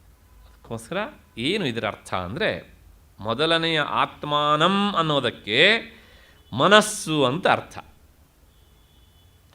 ಆತ್ಮನ ಅನ್ನೋದಕ್ಕೆ ನಿಶ್ಚಯಾತ್ಮಕವಾದಂಥ ಬುದ್ಧಿ ಅಂತ ಅರ್ಥ. ಅಂದರೆ ನಿಶ್ಚಯಾತ್ಮಕವಾದಂಥ ಬುದ್ಧಿಯಿಂದ ಈ ಸಂಕಲ್ಪ ವಿಕಲ್ಪಾತ್ಮಕವಾದಂಥ ಮನಸ್ಸನ್ನು ನೀನು ಗೆದ್ದು ಮತ್ತು ಇಂದ್ರಿಯಗಳನ್ನು ಗೆಲ್ಲು ಅಂತ. ಹೊರಗಿನಿಂದ ನಾವು ಗೆದ್ಕೊಂಡು ಹೋಗ್ಲಿಕ್ಕೆ ಆಗೋದಿಲ್ಲ, ಅಲ್ಲಿಂದನೇ ಬರಬೇಕು, ಅದೇ ವ್ಯವಸ್ಥೆ. ಹೀಗೆ ಇಷ್ಟು ಹಿನ್ನೆಲೆಯಲ್ಲಿ ಈ ಶ್ಲೋಕದ ಅರ್ಥ. ಅಲ್ಲಿಗೆ ಈ ಕಾಮನನ್ನು ಗೆದ್ದರೆ ಸರ್ವಾರ್ಥಗಳು ಅಂದರೆ ಸರ್ವ ಅನರ್ಥಗಳು ಸಹ ದೂರವಾಗ್ತವೆ ಎನ್ನುವಂಥದ್ದು ಅಷ್ಟು ಈ ಶ್ಲೋಕದ ಫಲಿತವಾದಂಥ ಅರ್ಥ. ಇಲ್ಲಿಗೆ ಈ ಶ್ಲೋಕದ ವಿವರಣೆಯೂ ಸಹ ಸಾಕು ಅಂತ ಅಂದ್ಕೊಳ್ಳೋಣ. ಇಷ್ಟಾದ ಮೇಲೆ ಒಟ್ಟು ಗೀತಾಚಾರ್ಯ ಈ ಅಧ್ಯಾಯದಲ್ಲಿ ಏನು ಹೇಳಿದ ಎನ್ನುವಂಥದ್ದು ಒಂದು, ಅಂದರೆ ಉಂಡೆ ಕಟ್ಟಿ ಪಿಂಡೀಕರಿಸಿ ಸೂಕ್ಷ್ಮವಾಗಿ ಹೇಳಬೇಕಲ್ಲ. ಗೀತೆಯ 3ನೇ ಅಧ್ಯಾಯ ಅಂದರೆ ಕರ್ಮಯೋಗ ಅಂತ ನಮಗೆಲ್ಲರಿಗೂ ಗೊತ್ತು. 4ನೇ ಅಧ್ಯಾಯದಲ್ಲೂ ಈ ವಿಷಯ ಬರ್ತದೆ, 5ರಲ್ಲೂ ಬರ್ತದೆ. ಹಾಗಾಗಿ ಇದು ಕರ್ಮಯೋಗ ಅನ್ನೋದು ಹೌದು. ಆದರೆ ಶಂಕರ ಭಾಷ್ಯದ ಕೆಲವು ಪ್ರತಿಯಲ್ಲಿ ಇದಕ್ಕೆ ಇನ್ನೊಂದು ಹೆಸರುಂಟು, ಕರ್ಮ ಪ್ರಶಂಸಾಯೋಗ ಅಂತ. ಇಲ್ಲಿ ಕರ್ಮವನ್ನು ಪ್ರಶಂಸೆ ಮಾಡ್ತಾನೆ ಕೃಷ್ಣ, ಹಾಗಾಗಿ ಇದಕ್ಕೆ ಕರ್ಮ ಪ್ರಶಂಸಾಯೋಗ ಎನ್ನುವಂಥ ಇನ್ನೊಂದು ಹೆಸರು ಸಹ ಉಂಟು. ಏನಿದ್ರೂ ಈ ಅಧ್ಯಾಯದಲ್ಲಿ ಒಟ್ಟು ಕೃಷ್ಣ ಏನು ಹೇಳಿದ ಅಂದರೆ, ಉಪಾಯ ಕರ್ಮನಿಷ್ಠಾತ್ರ ಪ್ರಾಧಾನ್ಯೇನ ಉಪಸಂಹೃತ ಉಪೇಯ ಜ್ಞಾನನಿಷ್ಠಾತು ತದ್ಗುಣತ್ವೇನ ಕೀರ್ತಿತ. ಅಂದರೆ ಜ್ಞಾನನಿಷ್ಠೆಗೆ ಉಪಾಯವಾಗಿ ಸಾಧನವಾಗಿ ಕರ್ಮನಿಷ್ಠೆ ಎನ್ನುವಂಥದ್ದು ಈ 3ನೇ ಅಧ್ಯಾಯದಲ್ಲಿ ಹೇಳಲ್ಪಟ್ಟಿದೆ. ಸ್ಪಷ್ಟವಾಗಿ ನೆನಪಿಟ್ಕೊಳ್ಬೇಕು, ಕರ್ಮ ಎನ್ನುವಂಥದ್ದು ಜ್ಞಾನನಿಷ್ಠೆಗೆ ಉಪಾಯ ಸಾಧನ ಅಂತ ಗೀತಾಚಾರ್ಯ ಇಲ್ಲಿ ತಿಳಿಸಿದ್ದಾನೆ. ಹಾಗಿದ್ರೆ ಜ್ಞಾನದ ಬಗ್ಗೆ ಹೇಳಲೇ ಇಲ್ವಾ ಅಂತಂದರೆ ಅಲ್ಲಲ್ಲಿ ಹೇಳಿದ್ದಾನೆ. ಅದನ್ನು ಹೇಳುತ್ತೆ, ಉಪೇಯ ಜ್ಞಾನನಿಷ್ಠಾತು ತದ್ಗುಣತ್ವೇನ ಕೀರ್ತಿತ. ಇಲ್ಲಿ ತದ್ಗುಣ ಅಂದರೆ ಆ ಕಾಮದ ಗುಣ, ಕರ್ಮದ ಗುಣ ಅಂತ ಅರ್ಥ ಅಲ್ಲ, ಗೌಣ ಅಂತ ಅರ್ಥ. ಅಂದರೆ ಆ ಫಲರೂಪವಾದಂಥ ಜ್ಞಾನನಿಷ್ಠೆ ಗೌಣವಾಗಿ ಅಲ್ಲಲ್ಲಿ ತುಣುಕು ಮಿಣುಕಾಗಿ ಮಾತ್ರ ಈ ಅಧ್ಯಾಯದಲ್ಲಿ ಹೇಳಲ್ಪಟ್ಟಿದೆ. ಇಲ್ಲಿ ಮುಖ್ಯವಾಗಿ ಹೇಳುವಂಥ ವಿಷಯ ಕರ್ಮನಿಷ್ಠೆ. ಯಾಕೆ ಅಂದರೆ ಅದು ಜ್ಞಾನನಿಷ್ಠೆಗೆ ಉಪಾಯವಾಗಬೇಕು, ಸಾಧನ ಆಗಬೇಕು ಎನ್ನುವಂತಹ ಹಿನ್ನೆಲೆಯಲ್ಲಿ ಇದಿಷ್ಟು ಈ ಅಧ್ಯಾಯದಲ್ಲಿ ಮುಖ್ಯವಾಗಿ ಬಂದದ್ದು ಕರ್ಮನಿಷ್ಠೆ. ಅದು ಯಾಕೆ ಅಂದರೆ ಜ್ಞಾನನಿಷ್ಠೆಗೆ ಹೋಗುವುದಕ್ಕೆ ಸೋಪಾನವಾಗಿ ಬೇಕು ಎನ್ನುವಂತಹ ಮಾತನ್ನು ಗೀತಾಚಾರ್ಯ ಈ 3ನೆಯ ಅಧ್ಯಾಯದಲ್ಲಿ ತಿಳಿಸಿದ್ದಾನೆ. ನಾನು ನನ್ನ ಮಾತನ್ನು ಉಪಸಂಹರಿಸ್ತಾ ಇದ್ದೇನೆ. ಏನಿದ್ರೂ ಈ ದಿನವನ್ನೂ ಸೇರಿಸಿಕೊಂಡ ಹಾಗೆ ಕಳೆದ 8 ದಿನಗಳಿಂದ ಕುಳಿತು ಆಲಿಸುವಂತಹ ನೀವು ಇದ್ದದ್ರಿಂದ ಹೇಳುವ ಈ ಕ್ರಿಯೆ ಸಾರ್ಥಕ ಆಗಿದೆ ಅಂತ ನಾನು ಭಾವಿಸ್ತೇನೆ. ಹಾಗಾಗಿ ಈ 8 ದಿನಗಳ ಕಾಲ ನಾನು ಏನನ್ನು ಹೇಳಿದನೋ ಆ ಎಲ್ಲ ನನ್ನ ವಾಕ್ಕುಸುಮಗಳನ್ನು ಆ ವಾಕ್ಯನ ಅಭಿಮಾನಿಯಾದಂತಹ ಆ ಶ್ರೀಕೃಷ್ಣನ ಪದತಲದಲ್ಲಿ ಸಮರ್ಪಿಸಿ ನನ್ನ ಮಾತಿಗೆ ಮುಕ್ತಾಯವನ್ನು ಹೇಳ್ತಾ ಇದ್ದೇನೆ. ಎಲ್ಲರಿಗೂ ಇನ್ನೊಮ್ಮೆ ನಮಸ್ಕಾರ.